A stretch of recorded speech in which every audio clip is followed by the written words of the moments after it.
നമ്മുടെ അനുഭവത്തിൽ ലിറ്റർജി എന്ന് കേൾക്കുമ്പോഴേ നമുക്ക് എന്തോ ഒരു അസഹ്യത അല്ലെങ്കിൽ ഒരു തൊട്ടുകൂടായ്മ തീർച്ചയായിട്ടും തോന്നുന്ന ഒരു വിഷയമാണ്. അതിന്റെ കാരണം നമ്മുടെ ഈ ലിറ്റർജിയെ ഇന്ന് നമ്മുടെ സഭയിലുള്ള പല പ്രശ്നങ്ങളുടെയും അടിസ്ഥാനമൊക്കെ ആയിട്ട് കാണുന്നു, കരുതപ്പെടുന്നു, അല്ലാ രീതിയിൽ അവതരിപ്പിക്കപ്പെടുന്നു എന്നൊക്കെ ഉള്ളത് കൊണ്ടാണ്. വാസ്തവത്തില് ഈ ആരാധനാക്രമം ലിറ്റർജി എന്നുള്ള വാക്കിന്റെ റൂട്ട്, അതിന്റെ പദം ഉരുത്തിരിഞ്ഞു വരുന്നത് ഗ്രീക്ക് ഭാഷയിൽ നിന്നാണ്. അത് ലാവോസ് പ്ലസ് എർഗോൺ. അതിന്റെ അർത്ഥം ഇത്രയേ ഉള്ളൂ: ജനങ്ങൾക്ക് വേണ്ടി ചെയ്യുന്ന പ്രവൃത്തി എന്നേ ഉള്ളൂ. ജനങ്ങൾക്ക് വേണ്ടി, ജനങ്ങളുടെ നന്മയ്ക്ക് വേണ്ടി ചെയ്യുന്ന പൊതുവായ എന്തെങ്കിലും ഒരു പ്രവൃത്തി. അതൊരു റോഡ് പണിയാവട്ടെ, ഒരു കലുങ്ക് നിർമ്മാണം ആവട്ടെ, ഒരു പാലം പണിയാവട്ടെ, ഒരു കടത്ത് സ്ഥാപിക്കലാവട്ടെ, ഇല്ലെങ്കിൽ അങ്ങനെയുള്ള എന്തെങ്കിലുമൊക്കെയാണ്. അപ്പൊ അങ്ങനെ പൊതുജനങ്ങൾക്ക് വേണ്ടി ചെയ്യുന്ന പൊതുവായ പ്രവൃത്തി എന്നുള്ള അതിൽ നിന്നാണ് ഈ ലിറ്റർജി, ലൈത്തൂർഗിയ എന്നുള്ള വാക്ക് പിന്നീട് ഒരു എന്താണ് നമ്മുടെ മതപരമായ ഒരു റിലീജിയസ് പശ്ചാത്തലത്തിൽ ഉരുത്തിരിയുന്നത്. അപ്പൊ മുമ്പ് ഇത് സെക്കുലറായ ഒരു പദമായിരുന്നു. അതിന് പിന്നീട് നമ്മൾ ഈ നമ്മുടെ സഭാത്മകമായ ഒരു തലത്തിലേക്ക് എടുത്തുയർത്തി അതിന് നമ്മുടെ വിശുദ്ധ കുർബാന അർപ്പണം, പ്രത്യേകിച്ച് പഴയ നിയമത്തിലെ ലേവ്യ പുരോഹിതർ അർപ്പിക്കുന്ന ബലിയർപ്പണം, പിന്നെ അഹ്റോന്റെ ആ തലമുറയിൽപ്പെട്ടവരുടെ ബലിയർപ്പണം, പുതിയ നിയമത്തിലേക്ക് വരുമ്പം പൗലോസപ്പസ്തോലൻ ചെയ്യുന്ന പ്രേക്ഷിത യാത്രകള്, ജെറൂസലേമിലെ സഭയ്ക്ക് വേണ്ടി നടത്തുന്ന പിരിവുകള്, വിധവകൾക്ക് വേണ്ടിയുള്ള ധനസമ്പാദനം, ഇങ്ങനെയുള്ള എന്ന് പറഞ്ഞാൽ ഒരു നന്മയ്ക്ക് വേണ്ടി ചെയ്യുന്ന എല്ലാ പ്രവൃത്തികളെയും കുറിക്കുന്ന പദമായിട്ട് ലൈത്തൂർഗിയ എന്നുള്ള പദം പിന്നീട് മാറുന്നുണ്ട്. അത് പിന്നീട് സഭാപിതാക്കന്മാരുടെ കാലത്താണ് ഈ വിശുദ്ധ കുർബാന അർപ്പണം, വിശുദ്ധ കുർബാനയിലെ അനാഫറകൾ, നമുക്കറിയാലോ, കൂദാശക്രമങ്ങൾ നമ്മൾ വിളിക്കുന്ന അബ്ദായിയാൻ മാറിയുടെ കൂദാശക്രമം, തെയദോറിന്റെ കൂദാശക്രമം, നെസ്തോറിയസിന്റെ കൂദാശക്രമം, ഇങ്ങനെയുള്ള കൂദാശക്രമങ്ങളെ മാത്രം കുറിക്കാനായിട്ട് പദങ്ങൾ ഉപയോഗിക്കുന്നതായിട്ട് കാണുന്നുണ്ട്. അപ്പൊ ഇങ്ങനെ ഈ എന്താണ് മറ്റുള്ളവരുടെ നന്മയ്ക്ക് വേണ്ടി, പൊതുജനത്തിന്റെ നന്മയ്ക്ക് വേണ്ടി ചെയ്യുന്ന ഒരു പ്രവൃത്തിയാണ് ആരാധനാക്രമം. എന്തുകൊണ്ട് അതിന് ക്രമം എന്നുള്ള ഒരു വാക്ക് കൂട്ടിച്ചേർക്കപ്പെട്ടു എന്ന് ചോദിച്ചാൽ, ഒരു ക്രമമില്ലെങ്കിൽ ഒന്നിനൊരു സൗന്ദര്യമില്ല, ഒരു ആസ്വാദ്യതയില്ല. നമ്മളിപ്പം കുഴിമന്തി ഉണ്ടാക്കുവാണ്. കുഴിമന്തി ഉണ്ടാക്കാൻ നേരത്തെ ഒരാൾക്ക് പീസാണ് ഇഷ്ടം എന്ന് വെച്ചുകൊണ്ട് മുഴുവൻ പീസ് തന്നെയാണെങ്കിൽ കുഴിമന്തി കൊള്ളാവുമോ? അതിനകത്ത് റൈസ് വേണം, നെയ്യ് വേണം, പല സാധനങ്ങളും ചേർക്കണ്ടേ. ആ ഒരു കൃത്യമായിട്ടുള്ള ചേരുവ കൃത്യമായിട്ട് ചേർക്കപ്പെട്ടില്ലെങ്കിൽ കുഴിമന്തി ആർക്കും കൊള്ളാണ്ട് പോകും. അത് വെറും കുറെ കോഴി വേവിച്ചത് മാത്രമായിട്ട് മാറും. ഇനി വേറൊരാൾക്ക് റൈസ് മാത്രമാണ് ഇഷ്ടം എന്ന് പറഞ്ഞാലോ, അത് വെറും ചോറായിട്ട് മാറും, മന്തി ആയില്ല. അപ്പം ഈ ഇങ്ങനെ ഇപ്പോഴത്തെ പിള്ളേരുടെ മന്തി ഇഷ്ടമായിട്ട് പറയുന്നുള്ളൂ കേട്ടോ. സെമിനാരിക്കാർക്കെല്ലാം മന്തി ഭയങ്കര ഇഷ്ടമാണ്. എവിടെ പോയാച്ചാൽ മന്തി മേടിച്ചോണ്ട് പോകാൻ പറയുന്നു. അപ്പോൾ നിങ്ങൾക്ക് വേറെ വല്ലതൊക്കെ ആക്കി ഇഷ്ടം എന്താണെങ്കിലും ഒരു വിഭവം സുന്ദരമാവണമെങ്കിൽ, രുചികരമാവണമെങ്കിൽ അതിലെ ചേരുവകൾ കൃത്യമായിട്ട് ചേർക്കപ്പെടണം. അത് ഉള്ളി ആദ്യമേ വഴറ്റിയിട്ട് കഴിഞ്ഞാൽ ശരിയായില്ലോ, അല്ലേ? ഉള്ളി എല്ലാം കരിഞ്ഞു പോകും. അത് അവസാനമാണ്. കടുക് പൊട്ടിക്കുന്ന അവസാനമാണ് എന്ന് പറയുന്ന പോലെ അതിനൊരു ക്രമമുണ്ട്. ഈ ക്രമത്തില് കാര്യങ്ങൾ ചെയ്യണം. ഇല്ലെങ്കിൽ എന്ത് പറ്റും? സംഗതി ചിലത് മൂത്തും ഇങ്ങനെ പൂത്തും കായ്ച്ചും ഒക്കെ അങ്ങ് പോകും, ടേസ്റ്റ് ഒക്കെ വ്യത്യാസം വരും. അപ്പോൾ നമ്മളിപ്പോൾ ഇത് ഇത്രയും പേര് ഒന്നിച്ചുകൂടി ഒരു സ്ഥലത്ത് പ്രാർത്ഥിക്കാൻ പോവുകയാണ്. നമുക്ക് ഇഷ്ടമുള്ള പോലെ പ്രാർത്ഥിക്കാന്ന് പറഞ്ഞാൽ ഓരോരുത്തരും അവനും ഇഷ്ടമുള്ള പോലെ പ്രാർത്ഥിക്കും. അതിന്റെ ഫലം എന്നായിരിക്കും? വലിയ ബഹളമായിരിക്കും. ഒരാൾ നിശബ്ദമായിട്ട് പ്രാർത്ഥിക്കും, ഒരാൾ കൈകൂട്ടി പ്രാർത്ഥിക്കും, ഒരാൾ കൈ വീശിക്കൊണ്ട് പ്രാർത്ഥിക്കും, ഒരാൾ പാട്ടുപാടി പ്രാർത്ഥിക്കും, ഒരാൾ ഒരു ഭജന ആലപിക്കും. ഇങ്ങനെ അതൊരു വലിയ ബഹളമായിട്ട് മാറും. ആ സമയം നമ്മൾ പറയാണ് നമുക്കതേ ഒന്നിച്ചു വന്നിരിക്കാം, ആദ്യത്തെ കുറച്ചു നേരം ദൈവത്തെ സ്തുതിക്കാം, ദൈവത്തിന് നന്ദി പറയാം, മഹത്വപ്പെടുത്താം, ദൈവത്തോട് പാപമോചനം യാചിക്കാം, കുറച്ച് സമയം എഴുന്നേറ്റ് നിൽക്കാം, കുറച്ച് സമയം മുട്ടേ നിൽക്കാം. അതിനൊക്കെ ഒരു സമയക്രമം പറയുമ്പോൾ എല്ലാവരും അതനുസരിച്ച് പാലിക്കുവാണെങ്കിൽ ഒരു മനോഹാരിതയുണ്ട്, എല്ലാവർക്കും പ്രാർത്ഥിച്ചു എന്നൊരു തോന്നലൊക്കെ ഉണ്ടാവുകയും ചെയ്യും. അപ്പൊ ഇങ്ങനെ നമ്മുടെ ഉള്ളിലുള്ള ആരാധനയുടെ മനോഭാവത്തെ പ്രകടിപ്പിക്കാനായിട്ട് നമ്മളെ സഹായിക്കാനാണ് ഈ ക്രമം ഉണ്ടാക്കിയിരിക്കുന്നത്. അപ്പൊ ഇന്ന് ലോകത്തില് ഒത്തിരിയേറെ ആരാധനാക്രമങ്ങളുണ്ട്. നമ്മുടെ ഈ സീറോ മലബാർ മാത്രമല്ല, കേരളത്തിലാണെങ്കിൽ ഇന്ത്യയിൽ നമ്മൾ സീറോ മലങ്കരക്കാരെ കാണുന്നുണ്ട്, അതുപോലെ തന്നെ ലത്തീൻകാരെ കാണുന്നുണ്ട് കത്തോലിക്കരുടെ വിഭാഗത്തില്. അതുകൂടാതെ ഈ Syrian orthodox, Jacobite Syrian, CSI, Marthoma, പിന്നെ പെൻഡക്കോസ്റ്റൽസ്, യഹോവ സാക്ഷികള്, ഇങ്ങനെ എന്തുമാത്രം സഭകളുണ്ടെന്ന് വെച്ചാൽ അറിയത്തില്ല. ഈ കോട്ടയത്താണ് ഞങ്ങളുടെ ഈ സെമിനാരിക്ക് ചുറ്റും സഭകളുടെ ഒരു കളിയാണ്. ഞങ്ങൾ ഇതിനെ ഒരു മിനി വത്തിക്കാൻ, മിനി റോമ എന്നൊക്കെയാണ് വിളിക്കുന്നത്. അപ്പൊ ഇവിടെ എല്ലാം പോവുകയാണെങ്കിൽ നമുക്ക് കാണാൻ കഴിയും എത്ര വ്യത്യസ്തമായ രീതിയിലാണ് ആളുകൾ ആരാധിക്കുന്നത്. പക്ഷെ ആരാധിക്കപ്പെടുന്നത് ആരാണ്? ഒരേ ഒരു ദൈവമാണ്. പക്ഷെ ആ ദൈവത്തെ സന്തോഷിപ്പിക്കാനും ദൈവത്തോട് പാപമോചനം നേടാനും അനുഗ്രഹങ്ങൾ പ്രാപിക്കാനുമായിട്ട് നമ്മൾ ദൈവത്തിന്റെ മക്കൾ വ്യത്യസ്തമായ രീതിയിൽ ഉപയോഗിക്കുന്നു. അപ്പൊ അതിന്റെ തുടക്കം എങ്ങനെയാണെന്നാണ് നമ്മൾ ഇന്ന് ക്ലാസ്സിൽ കാണാൻ പോകുന്നത്. എങ്ങനെയാണ് ആരാധനാക്രമങ്ങൾ രൂപീകരിക്കപ്പെട്ടത്? ഇന്ന് ഈ ലോകത്തിൽ വ്യത്യസ്തമായിട്ടുള്ള ആരാധനാക്രമങ്ങൾ ഉണ്ടാവാനുള്ള കാരണം ഈശോയെ അനുഗമിച്ച അപ്പസ്തോലന്മാര്. നമുക്കറിയാം, ഒരു 12 പേരായിരുന്നു. അതിൽ യൂദാസ് ഒഴിവായി, പകരം മത്താത്യാസിനെ എടുത്തു. ഈ 12 പേർക്കും കിട്ടിയ ഈശോ അനുഭവം, നമ്മൾ അതിനാണ് മിശിഹ അനുഭവം, ക്രൈസ്റ്റ് എക്സ്പീരിയൻസ്, അത് വ്യത്യസ്തമാണ്. ഇപ്പം പണ്ട് ഈ കുരുടന്മാർ ആനയെ കാണാൻ പോയെന്ന് പറഞ്ഞ പോലെ, ഒരാൾക്ക് ആന ചൂല് പോലെയാണ്, മറ്റേ ആൾക്ക് ആന വലിയ തൂണ് പോലെയാണ്, ഒരാൾക്ക് ആന എന്ന് പറഞ്ഞാൽ വലിയൊരു വട്ടം പോലെയാണ്, വലിയൊരു വയറു പോലെയാണ്, മറ്റേ ആൾക്ക് തുമ്പിക്കൈ റബ്ബർ പോലെയാണ് എന്നൊക്കെ തോന്നി എന്ന് പറയുന്ന പോലെ ഈ ദൈവാനുഭവം വ്യത്യസ്തമാണ്. അതിന്റെ ഏറ്റവും പ്രകടമായ ഉദാഹരണമാണ് നമ്മുടെ 4 സുവിശേഷങ്ങളുടെ വ്യത്യസ്തത. അതിൽ മത്തായി, മർക്കോസ്, ലൂക്കാസ് സുവിശേഷങ്ങൾ കണ്ടാൽ ഏതാണ്ട് ഒരേപോലെ ഇരിക്കുന്നതുകൊണ്ട് നമ്മൾ അതിനെ സിനോപ്റ്റിക്സ്, സമാന്തര സുവിശേഷങ്ങൾ എന്ന് വിളിക്കുന്നുണ്ടെങ്കിലും ഉള്ളടക്കത്തിൽ ചെറിയ മാറ്റമുണ്ട്. ലൂക്ക ആണ് എല്ലാ കാര്യങ്ങളെയും കൃത്യമായിട്ട് അപഗ്രഥിച്ച് എഴുതാനായിട്ട് പോകുന്നത്. മത്തായി ആണെങ്കിൽ വംശാവലി എല്ലാം പറഞ്ഞുകൊണ്ട് ചരിത്രപരമായിട്ട് തുടങ്ങാനായിട്ട് പോകും. മർക്കോസ് ആണെങ്കിൽ മറ്റൊരു തലത്തിലാണ് ഈശോയുടെ യാത്ര, ഈ ഈശോ ഗലീലയിൽ നിന്ന് ജെറുസലേമിലേക്ക് പോയി പൂർത്തിയാക്കുന്ന ഒരു യാത്രയായിട്ടാണ് അവതരിപ്പിക്കുന്നത്. എന്നാൽ ഈ 3 സുവിശേഷങ്ങളെയും താരതമ്യം ചെയ്യുമ്പോൾ യോഹന്നാന്റെ സുവിശേഷം വേറൊരു ഒരു ഇടിവെട്ട് സ്റ്റൈലിലാണ്, തത്വശാസ്ത്രപരമായിട്ടാണ്. ആദിയിൽ വചനം ഉണ്ടായിരുന്നു, വായിക്കുന്ന ആർക്കും ഒരു പിടിയും കിട്ടാത്ത പോലെയാണ്. പക്ഷെ പിന്നീട് മുന്നോട്ട് പോകുമ്പോൾ നമുക്ക് മനസ്സിലാവും എന്താണ് സംഭവം. യോഹന്നാന്റെ സുവിശേഷം എത്ര മനോഹരമായിട്ടാണ് തത്വശാസ്ത്രവും ദൈവശാസ്ത്രവും സമന്വയിപ്പിച്ച് ഈശോയെ അവതരിപ്പിക്കുന്നത്. അപ്പൊ ഈ 4 സുവിശേഷന്മാരും ഒന്നിച്ചു നടന്നവരാണെങ്കിലും അവരെഴുതിയ സുവിശേഷങ്ങളിൽ വ്യത്യസ്തത വരാനുള്ള കാരണം അവർക്ക് കിട്ടിയ അനുഭവം വ്യത്യസ്തമായി പോയി.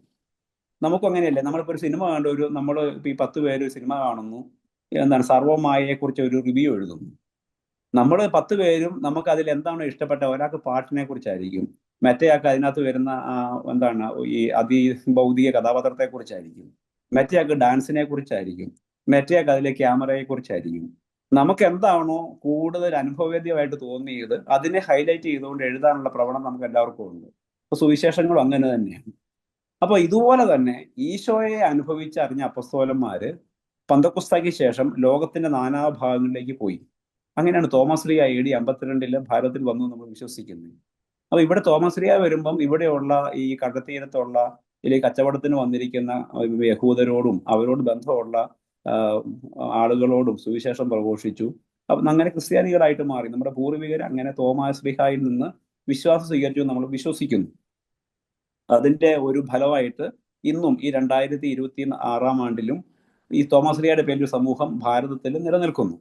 ഇങ്ങനെ ലോകത്തിന്റെ വ്യത്യസ്തമായ ഇടങ്ങളിൽ അപ്പസ്തോലന്മാർ പോയി സുവിശേഷം പ്രഘോഷിച്ചു. അവരെ കേട്ടവര് അപ്പസ്തോലന്മാരെ എങ്ങനെയാണോ ഈശോയെ അവതരിപ്പിച്ചതാണ് കേട്ടത്. ആ കേട്ട ആൾക്കാർ ജീവിക്കുന്ന ഒരു സംസ്കാരമുണ്ട്, കൾച്ചർ. അവർ ജീവിക്കുന്ന സംസ്കാരത്തിൽ നിന്നുകൊണ്ട് അവര് അപ്പസ്തോലന്മാര് പറയുന്നതിനെ കേട്ടു. അപ്പൊ 2 വ്യത്യസ്തതകളാണ് ഉള്ളത്. ഒന്ന്, അപ്പസ്തോലന്മാര് ഈശോയെ അനുഭവിച്ചറിഞ്ഞതിന്റെ വ്യത്യസ്തത. 2, അവരുമായി പ്രഘോഷിച്ച ആ വിഭാഗങ്ങളിലെ സാംസ്കാരികമായ സവിശേഷതകൾ. ഞാൻ 1-2 ഉദാഹരണം പറയാം. ഇപ്പൊ നമ്മുടെ നാട്ടിലാണെങ്കിൽ വിവാഹം എന്ന കർമ്മത്തിന് നമ്മൾ പുടവ കൊടുക്കൽ, അതായത് മന്ത്രകോടി വധുവിനെ അണിയിക്കുന്നുണ്ട്, കഴുത്തേല് താലി കെട്ടുന്നുണ്ട്, കർമ്മങ്ങളുടെ ഇടയിൽ നിലവിളക്ക് കൊളുത്തുന്നുണ്ട്, മോതിരം അണിയിക്കുന്നു. ഇതിലെ ലോകത്തിലെ എല്ലായിടത്തും വിവാഹം എന്ന കർമ്മത്തില് ചെയ്യുന്ന ഒരേ ഒരു കാര്യം മോതിരം അണിയിക്കലാണ്. അത് എല്ലാ ആരാധനാക്രമ കുടുംബങ്ങളിലും പൊതുവായിട്ട് കാണാം. പക്ഷെ ഈ മാല ഇടിയിക്കലോ ഈ മന്ത്രകോടി ധരിപ്പിക്കലോ താലി കെട്ടലോ ഒന്നും മറ്റൊരിടത്തും കാണാനായിട്ട് സാധിക്കുക. ആഫ്രിക്കയിൽ ചെന്നാൽ ഡാൻസേ ഉണ്ടാവുള്ളൂ. മോതിരം ഇടിപ്പിക്കുന്നു, പൂരം ഡാൻസ് ആയിരിക്കും. നമ്മുടെ നാട്ടില് ഡാൻസ് ഇല്ല. ഡാൻസ് കളിച്ച് അച്ഛൻ ചൂരിലും കൊണ്ട് അടിച്ച് ഓടിക്കും. ഇതാണോ പേക്കൂത്തിന് സ്ഥലമാണോ ഓടിക്കും. ആഫ്രിക്കയിൽ ഡാൻസ് അനുവദനീയമാണ്, നമ്മുടെ നാട്ടിൽ ഡാൻസ് പറ്റിയല്ല. അപ്പൊ ഇങ്ങനെ അതിന് കാരണം എന്താണ്? ഇത് ഹൈന്ദവമായ ഒരു പശ്ചാത്തലത്തില് ഈശോയുടെ സുവിശേഷം എത്തി, അതിനെ സ്വീകരിച്ചപ്പോൾ നമുക്കൊരിക്കലും ഒരു താലികെട്ട് കാണാതെ ഒരു ചെറുക്കനും പെണ്ണും കല്യാണം കഴിച്ചു എന്ന് ചിന്തിക്കാൻ പറ്റിയല്ല. അതുപോലെ ഒരു പയ്യൻ ഒരു പെണ്ണിനെ ഭാര്യയായിട്ട് സ്വീകരിച്ചു എന്ന് പറയുമ്പം അവളെ സംരക്ഷിക്കുന്നതിൻ്റെയും അവളെ പൊതിഞ്ഞ് പിടിക്കുന്നതിൻ്റെയൊക്കെ സൂചനയായിരുന്നു. ഒരു തുണിക്കഷ്ണം കൊടുത്തില്ലെങ്കിൽ കല്യാണമായി എന്ന് തോന്നിയല്ല. ആ സാംസ്കാരികമായ ഇതുള്ളതുകൊണ്ടാണ് നമ്മൾ അതിനെല്ലാം കൂടി സ്വീകരിച്ചത്. അപ്പൊ ഇങ്ങനെ ലോകത്തിന്റെ പല ഭാഗങ്ങളിൽ സുവിശേഷം പ്രഘോഷിക്കപ്പെട്ടപ്പോൾ അത് സ്വീകരിക്കപ്പെട്ട സംസ്കാരങ്ങളുടെ സവിശേഷതകൾ കൂടി അതിൽ ചേർന്നു. അങ്ങനെയാണ് ഈ നമ്മളിന്ന് കാണുന്ന വ്യത്യസ്തമായിട്ടുള്ള ആരാധനാക്രമ കുടുംബങ്ങൾ ലോകത്തുണ്ടായത്. ഇനി ഇതിനെക്കുറിച്ച് വിശുദ്ധനായ ജോൺ 21 മാർപ്പാപ്പ, അദ്ദേഹത്തെക്കുറിച്ച് നിങ്ങൾക്ക് എവിടെയെങ്കിലും എന്തെങ്കിലും വായിക്കാൻ കിട്ടിയാൽ വായിച്ചേക്കണം. കാരണം അത്രയും മനോഹരമായിട്ട് ഈ സഭയെക്കുറിച്ച് ചിന്തിച്ച ഒരു വിശുദ്ധനാണ്. ആ മാർപ്പാപ്പ പറയും, അദ്ദേഹമാണല്ലോ രണ്ടാം വത്തിക്കാൻ കൗൺസിൽ വിളിച്ചു കൂട്ടിയത്. ഈ രണ്ടാം വത്തിക്കാൻ കൗൺസിൽ വിളിച്ചു കൂട്ടുന്നതിന് കാരണമായിട്ട് അദ്ദേഹം പറഞ്ഞത് ഇതാണ്: ഈ സഭയെന്ന് പറയുന്ന ഒരു വലിയ പൂന്തോട്ടമാണ്. ഇറ്റ്സ് എ ബിഗ് ഗാർഡൻ, ഒരു വലിയ പൂന്തോട്ടം പോലെയാണ്. ആ പൂന്തോട്ടത്തിന്റെ പ്രത്യേകത എന്താണ്? ഇതില് വ്യത്യസ്തമായ പൂക്കളാണോ ചെടികളാണോ ഉള്ളത്. ഓരോ ചെടിയുടെ ഇലകൾ തമ്മിൽ വ്യത്യാസമുണ്ട്. എന്ത് വർണ്ണവൈവിധ്യമാണ്! അതിന്റെ പൂക്കള്, അതിന്റെ നിറത്തില്, വർണ്ണത്തില്, അതുപോലെ തന്നെ സുഗന്ധത്തില്, വലിപ്പത്തില് എല്ലാം വ്യത്യാസമാണ്. അപ്പൊ ഇങ്ങനെ ഈ വ്യത്യസ്തമായ ചെടികളും പൂക്കളും, ചിലത് വള്ളിയാണെങ്കിൽ ചിലത് കുറ്റിച്ചെടിയാണ്, ചിലത് മരം പോലെ ആകുന്നതാണ്, ചിലത് ഇങ്ങനെ നിലത്തൂടെ പടരുന്നതാണ്. ഇങ്ങനെയുള്ള ഈ വ്യത്യസ്തമായ ചെടികൾ അത് അത് നട്ടു നിൽക്കുന്ന ആരുടെ ഹലോ, ആരുടെ മൈക്ക് മ്യൂട്ട് ചെയ്യാതെ ഉണ്ട്. നിങ്ങൾ പറയുന്ന രഹസ്യമൊക്കെ ഞങ്ങൾ കേൾക്കും കേട്ടോ. അതുകൊണ്ട് മ്യൂട്ട് ചെയ്ത് വെക്കുക, അല്ലെങ്കിൽ എല്ലാവരും കേൾക്കും. ആ, ഓക്കെ, താങ്ക് യു. ചുമ്മാ പറഞ്ഞതേ ഉള്ളേ, അതാ നമ്മൾ അറിയാതെ പറ്റിപ്പോകുന്നൊക്കെയാണ്. പേടിക്കേണ്ട ബേബിച്ച, ഞാൻ മ്യൂട്ട് ചെയ്തിട്ടുണ്ട്, ഞാൻ ഇവിടെ ഉണ്ട്. അങ്ങ് അവിടെ ഉണ്ടോ? ഉണ്ട്. Okay okay. കണ്ടോ, ഉറങ്ങാത്ത കാവൽക്കാരനായിരിക്കണമേ. യെസ്, കണ്ടോ, നിങ്ങളുടെ ഡയറക്ടർ അച്ഛന്റെ ശ്രദ്ധ കണ്ടോ, ഇങ്ങനെ നോക്കിയിരിക്കുവാണ് ആരെയാണ് മ്യൂട്ട് ചെയ്യേണ്ടതെന്നൊക്കെ. എന്നെ മ്യൂട്ട് ചെയ്തേക്കല്ലോ കേട്ടോ. Okay, yes. അപ്പൊ നമ്മൾ പറഞ്ഞു വന്നത് ഈ പൂന്തോട്ടത്തെ കുറിച്ചാണ്. അപ്പൊ ഈ ഓരോ ചെടിയും വ്യത്യസ്തമായ പൂക്കളും അതിന്റെ നിറവും സുഗന്ധവും ഒക്കെ പരത്തുന്നത് പോലെ ലോകത്തിന്റെ പല ഭാഗങ്ങളിൽ വ്യത്യസ്തമായ റീത്തുകളുണ്ട്. നമ്മൾ ഈ ആരാധനക്രമ കുടുംബങ്ങളെ വിളിക്കുന്ന പേരാണ് റീത്ത്, റൈറ്റ്സ്. ഇൻഡിവിജ്വൽ റൈറ്റ്സ് എന്നൊക്കെ നമ്മൾ ഇംഗ്ലീഷിൽ പറയുന്നത്. അതായത് വ്യക്തി സഭകൾ. അതിന് ആ റീത്ത് എന്ന പേര് വരാനുള്ള കാരണം, നമ്മുടെ ഈ മരണത്തിന് വെക്കുന്ന റീത്തായിട്ടൊന്നും സങ്കല്പിച്ചേക്കരുത്. അത് ഒരു റൈറ്റ് ആണ്. റൈറ്റ് എന്ന് പറഞ്ഞാൽ ഒരാൾ ജനിക്കുന്ന ഒരു കുടുംബം, അതിനാണ് ഈ റൈറ്റ് എന്നുകൊണ്ട് ഉദ്ദേശിക്കുന്നത്. അയാൾക്ക് അയാളുടെ ദൈവാനുഭവം പ്രഘോഷിക്കാനും പങ്കുവയ്ക്കാനും പ്രകടിപ്പിക്കാനും ഒക്കെ അയാൾക്ക് അവസരം കിട്ടുന്ന ഒരു ഇടം, അതിനെയാണ് നമ്മൾ ഈ റൈറ്റ് എന്നതുകൊണ്ട് ഉദ്ദേശിക്കുന്നത്. നിങ്ങൾ പിന്നീട് കാനൻ നിയമത്തിലേക്കൊക്കെ വരുമ്പം ആ റീത്തിന്റെ നിർവചനമൊക്കെ നിങ്ങൾ പഠിച്ചോളൂ. ഞാൻ എല്ലാം കൂടെ പറഞ്ഞു തന്നാൽ പിന്നെ അവർക്കൊന്നും പറയാനില്ലാണ്ടായി പോയി തന്നെ. അതുകൊണ്ട് അപ്പൊ ഇങ്ങനെ ഞാൻ പറഞ്ഞു വന്നത്, ഈ അപ്പസ്തോലന്മാരുടെ പ്രഘോഷണം അത് ലോകത്തിന്റെ വ്യത്യസ്തമായ ഇടങ്ങളിലേക്ക് കടന്നു ചെന്നു. അവരുടെ വ്യത്യസ്തമായ ദൈവാനുഭവവും ആ ദൈവാനുഭവം പ്രഘോഷിക്കപ്പെട്ട ഇടത്തെ സാംസ്കാരികമായ പശ്ചാത്തലവും അതും കൂടി ചേരുമ്പോഴാണ് ഇന്ന് നമ്മൾ കാണുന്ന വ്യത്യസ്തമായ തരത്തിലുള്ള ആരാധനാക്രമ കുടുംബങ്ങൾ ഉണ്ടായത്. നമുക്കറിയാം, വിശുദ്ധ പത്രോസ്ലീഹ റോമയിലാണ് സുവിശേഷം പ്രഘോഷിച്ചത്. 3-ാം നൂറ്റാണ്ട് വരെ ക്രിസ്ത്യാനികളെ പീഡിപ്പിച്ച സ്ഥലമാണ് റോമ. പക്ഷെ അവിടെ പോയി സുവിശേഷം പ്രഘോഷിക്കാനായിട്ട് പത്രോസ്ലീഹ തയ്യാറായി. അപ്പൊ റോമക്കാരിൽ ലോകത്തിന്റെ ഭരണാധികാരികൾ, ലോകത്തിന്റെ മിലിറ്ററി നേതാക്കന്മാരെന്ന് വിശ്വസിച്ചിരുന്ന ആളുകളുടെ അടുത്തേക്ക് പോയി അവരോട് സുവിശേഷം പറയുമ്പോൾ അവർ ഈശോയെ സ്വീകരിച്ചു. പൗലോസപ്പോസ്തലൻ വിജാതിയുടെ അടുത്തേക്ക് പോയി എന്ന് പറഞ്ഞാൽ ഈ പറയുന്ന ഈ മധ്യപൂർവ്വ ദേശത്തിനും പുറത്തേക്കുള്ള സ്ഥലങ്ങളിലേക്കെല്ലാം പോയി. ആദ്യമായിട്ട് ക്രിസ്ത്യാനി എന്നുള്ള പേരുണ്ടാകുന്ന അന്ത്യോക്യയിൽ വെച്ചാണ്. അപ്പൊ അങ്ങനെ ഓരോ ദിക്കിലേക്ക് പൗലോസ് നമ്മൾ കാണും. കോറിന്തോസിലേക്ക്, കൊളോസോസിലേക്ക്, ഗലാത്തിയയിലേക്ക്, ഇങ്ങനെ ഓരോ ദിക്കിലേക്ക് പോകുന്നത് കാണുന്നുണ്ട്. അപ്പൊ അങ്ങനെ തോമസ് ലീഹ ഭാരതത്തിൽ വന്നു ഞാൻ പറഞ്ഞു കഴിഞ്ഞു. അപ്പൊ ഇങ്ങനെ ഈ അപ്പസ്തോലന്മാരുടെ പ്രേക്ഷിത പ്രവർത്തനങ്ങളുടെ ഫലമായിട്ട് ലോകത്തിന്റെ വിവിധ ഭാഗങ്ങളിൽ, ജെറൂസലേമില്, എഫേസോസില്, ഗ്രീസില്, ഈജിപ്തില്, അന്ത്യോക്യയില് ഒക്കെ സഭകൾ രൂപം കൊണ്ടു. ഇങ്ങനെ രൂപം കൊണ്ട സഭകളെയാണ് നമ്മൾ വ്യക്തിസഭകൾ എന്ന് വിളിക്കുന്നത്. ഇനി ഈ കണ്ണി കാണുന്ന എല്ലാ സമൂഹത്തിനും നമുക്ക് അങ്ങനെ വ്യക്തിസഭ എന്ന് വിളിക്കാൻ പറ്റില്ല. ഒരു സമൂഹത്തിനെ ഒരു റീത്ത്, ഒരു വ്യക്തിസഭയായിട്ട് പരിഗണിക്കണമെങ്കിൽ ചില കാര്യങ്ങൾ ആവശ്യമുണ്ട്. അതെന്തൊക്കെയാണ്? ഞാൻ പറഞ്ഞു, ഇപ്പം ഒരു കുടുംബം ആവണമെങ്കിൽ ചുമ്മാ ഒരാണും പെണ്ണും ഒന്നിച്ചുകൂടി താമസിക്കുന്ന നമ്മൾ അതിന് കുടുംബം എന്ന് വിളിക്കുകയല്ല. നമ്മൾ എന്നാ വിളിക്കും? ലിവിങ് ടുഗെദർ, ഇല്ല കൂടി താമസം എന്നൊക്കെ വിളിക്കും. അതിന് കാരണം എന്നാ? അവര് നിയമപരമായിട്ട് സിവിലായിട്ടോ എക്ലസിയാസ്റ്റിക് ആയിട്ട് വിവാഹം കഴിക്കണം. അതിന് സാക്ഷികൾ വേണം, തിരുക്കർമ്മങ്ങൾ വേണം, അതിനൊരു ഡേറ്റ് ഒക്കെ ഉണ്ടാവണം, അത് പരസ്യപ്പെടുത്തണം. ഇങ്ങനെ നിയമത്തിന് വിധേയമായിട്ടാണെങ്കിൽ മാത്രമേ നമ്മൾ ആ ഒരു പുരുഷനും സ്ത്രീയും ഒന്നിക്കുന്ന കൂട്ടായ്മയെ കുടുംബം എന്ന് വിളിക്കുകയുള്ളൂ. അല്ലെങ്കിൽ നമ്മൾ പറയും അതങ്ങനെ അവർ തോന്നിവാസം കാണിക്കുവാണെങ്കിൽ ഒന്നിച്ച് താമസിക്കുക എന്നൊക്കെ പറയുള്ളൂ, അതിന് കുടുംബം എന്ന് പറയുകയില്ല. എന്ന് പറയുന്നത് പോലെ കുറച്ച് പേര് കൂടി ഒരാൾ തല തൊപ്പിയും വെച്ച് വടിയും പിടിച്ച് ഞാൻ മെത്രാനാണ്, ഇത് ഇന്നവരൊക്കെ അച്ഛനാണ്, ഇന്നവർ സിസ്റ്റർമാരാണ്, ഇന്നവരൊക്കെ എൻ്റെ അജഗണങ്ങളാണ്, ഞങ്ങൾ സഭയാണെന്ന് പറഞ്ഞാൽ അത് സഭയായില്ല. ഞാൻ പറയാൻ കാരണം, ഈ ഭാഗത്തൊക്കെ എങ്ങനെയുള്ള 1-2 ആശാന്മാരുണ്ട്. ഉള്ള പൈസയ്ക്ക് നല്ല തിളക്കമുള്ള ഉടുപ്പൊക്കെ തയ്പ്പിച്ച് ഇട്ട് വലിയ കുരിശുമാല ഇട്ട് കയ്യിൽ വടിയും പിടിച്ച് മെത്രാനാണെന്നൊക്കെ സ്വയം വിളിക്കുന്നവരുണ്ട്. ഈ നമ്മുടെ ഇനി ഇച്ചിരിയുടെ കടത്തി പറയുവാണെങ്കിൽ ബിലീവേഴ്സ് ചർച്ച് ഇതുപോലെ ഉണ്ടായ ഒരു സമൂഹമാണ്. കുറച്ച് കാശെല്ലാം കൊടുത്ത് ഒരു മെത്രാൻ പട്ടം മേടിച്ചതാണ് ആള്. ഇങ്ങനെ ദിവംഗതനായി പോയി. എന്നാൽ പോലും അങ്ങനെയൊക്കെയുള്ള സമൂഹങ്ങൾ നമ്മുടെ മുൻപിലുണ്ട്. അപ്പോൾ ഈ പറയുന്ന ഒരു സഭാ സംവിധാനത്തെ ഒരു റീത്ത് വിളിക്കണമെങ്കിൽ എന്തൊക്കെയാണ് വേണ്ടത്? ഒന്ന്, അതിന് തനതായ ഒരു ആരാധനാക്രമം വേണം. എന്ന് പറഞ്ഞാൽ ഈ പറഞ്ഞ മിശിഹ അനുഭവം പ്രഘോഷിക്കാനും ആഘോഷിക്കാനും വരും തലമുറയ്ക്ക് പങ്കുവെച്ചു കൊടുക്കാനുമായിട്ട് ആരാധന അർപ്പിക്കുന്ന രീതിക്ക് ഒരു തനതാത്മകത വേണം, ഒരു വ്യതിരിക്തത വേണം, ഒരു ഇൻഡിവിജ്വാലിറ്റി വേണം. അത് എല്ലാവരുടെയും പോലെ ആകാൻ പാടില്ല. ആകാൻ പാടില്ല എന്ന് പറഞ്ഞു കഴിഞ്ഞാൽ ഇത് തുടക്കം മുതൽ ഈ സമൂഹ രൂപം കൊണ്ട് അന്ന് മുതൽ എങ്ങനെയാണ് ഇവർ ആരാധിക്കുന്നത്, ഇവരുടെ ആരാധന പ്രത്യേകതകൾ എന്തൊക്കെയാണ്? ഇപ്പൊ നമ്മൾ നോക്കിയോ, ലത്തീൻ ആരാധനാക്രമത്തിലാണെങ്കിൽ കുരിശ് വരച്ചുകൊണ്ട് ആരംഭിക്കുന്നു. ആദ്യമേ തന്നെ അനുതാപ സങ്കീർത്തനമാണ്, മനസ്താപപ്രകരണം ചൊല്ലുന്നു, പിന്നെ പ്രാർത്ഥനകളിലേക്കൊക്കെ പോകുന്നു. നമ്മുടെ ക്രമത്തിലാണെങ്കിലോ അവിടെ ഒരു തവണ സ്വർഗ്ഗസ്വനായി ചെല്ലുന്നു. നമ്മുടെ ക്രമത്തിലേക്ക് വരുവാണെങ്കിൽ നമ്മൾ അന്നാപസഹ എന്ന് പറഞ്ഞുകൊണ്ട് ഒരു ആമുഖം പറയുന്നു, അത്യുന്നതങ്ങളിൽ വെച്ചുകൊണ്ട് കുർബാന ആരംഭിക്കുന്നു. കുർബാനയിൽ 3 ഇടങ്ങളിൽ സ്വർഗ്ഗസ്വനായ പിതാവേ എന്ന പ്രാർത്ഥന പ്രാർത്ഥിക്കുന്നു. അതിനകത്ത് സ്വർഗ്ഗസ്വനായ പിതാവേ ചുമ്മാതെയല്ല, നമ്മൾ പരിശുദ്ധൻ പരിശുദ്ധൻ എന്നുള്ള സ്തുതി ഡോക്സോളജിയും കൂടെ ചേർത്തുകൊണ്ടാണ് പ്രാർത്ഥിക്കുന്നത്. അപ്പൊ നമ്മുടെ ഈ പ്രാർത്ഥനയൊക്കെ ലത്തീൻകാർ ചോദിക്കാനുണ്ടാവും, എങ്ങനെ പ്രാർത്ഥിക്കുന്നത്? ഞങ്ങളുടെ സുവിശേഷത്തിൽ ഈശോ നിങ്ങൾ പ്രാർത്ഥിക്കുമ്പോൾ ഇപ്രകാരം പ്രാർത്ഥിക്കും എന്ന് പറയുന്നിടത്ത് ഈ പരിശുദ്ധൻ പരിശുദ്ധൻ ഇല്ലല്ലോ. അപ്പൊ നമ്മൾ പറയും, എടാവേ അത് ഞങ്ങള് വന്നപ്പോൾ ഞങ്ങൾ ഈ യേശയ്യയുടെ പ്രവചനം വായിച്ചപ്പോൾ അതിൻ്റെ അകത്ത് ദൈവത്തെ ആദ്യമായിട്ട് കാണുമ്പം ഈ മാലാഖമാര് ദൈവത്തെ സെറാഫുകൾ പരിശുദ്ധൻ പരിശുദ്ധൻ എന്ന് പുകഴ്ത്തുവാണ്. ഈ ഭൂമിയിൽ ദൈവമക്കൾ ഒന്നിച്ച് നിന്ന് പ്രാർത്ഥിക്കുമ്പം സ്വർഗവും കൂടെ ഇറങ്ങി വരുന്നുണ്ട്. ഈ സെറാഫുകളും കോവേന്മാരും മാലാഖമാരെല്ലാം കൂടിയ പ്രാർത്ഥിക്കുന്നത്. അത് കാണിക്കാൻ വേണ്ടിയാണ് ഞങ്ങളുടെ പ്രാർത്ഥനയ്ക്ക് അത് ഞങ്ങൾ പരിശുദ്ധരെന്ന് കൂട്ടിച്ചേർത്തേക്കുന്നത്. നിനക്ക് വല്ല കുഴപ്പമുണ്ടോ എന്ന് ചോദിച്ചാൽ ഒന്നുമില്ല, നീ അങ്ങനെ പ്രാർത്ഥിച്ചോ, നല്ല കാര്യമെന്ന് പറഞ്ഞു. അപ്പൊ ഇങ്ങനെ ഓരോ ആരാധനാക്രമ കുടുംബത്തിനും അവരുടെ ആരാധന അർപ്പിക്കുന്നതിന് അതിൻ്റെതായിട്ടുള്ള ചില സവിശേഷതകൾ വേണം. അത് ചുമ്മാതെ പോരാ, അതിനൊരു പാരമ്പര്യവും വേണം. അതിങ്ങനെ ഈ 2025 ആണ്ടിൽ കുറച്ചുപേര് കൂടി നമുക്ക് ഇതിങ്ങനെ ചെയ്തേക്കാന്ന് വെച്ചാൽ പറ്റുകയില്ല. ഇത് എന്നു മുതൽ തുടങ്ങിയെന്ന് ചോദിച്ചാൽ അപ്പസ്തോലന്മാരുടെ കാലം മുതൽ തുടങ്ങി.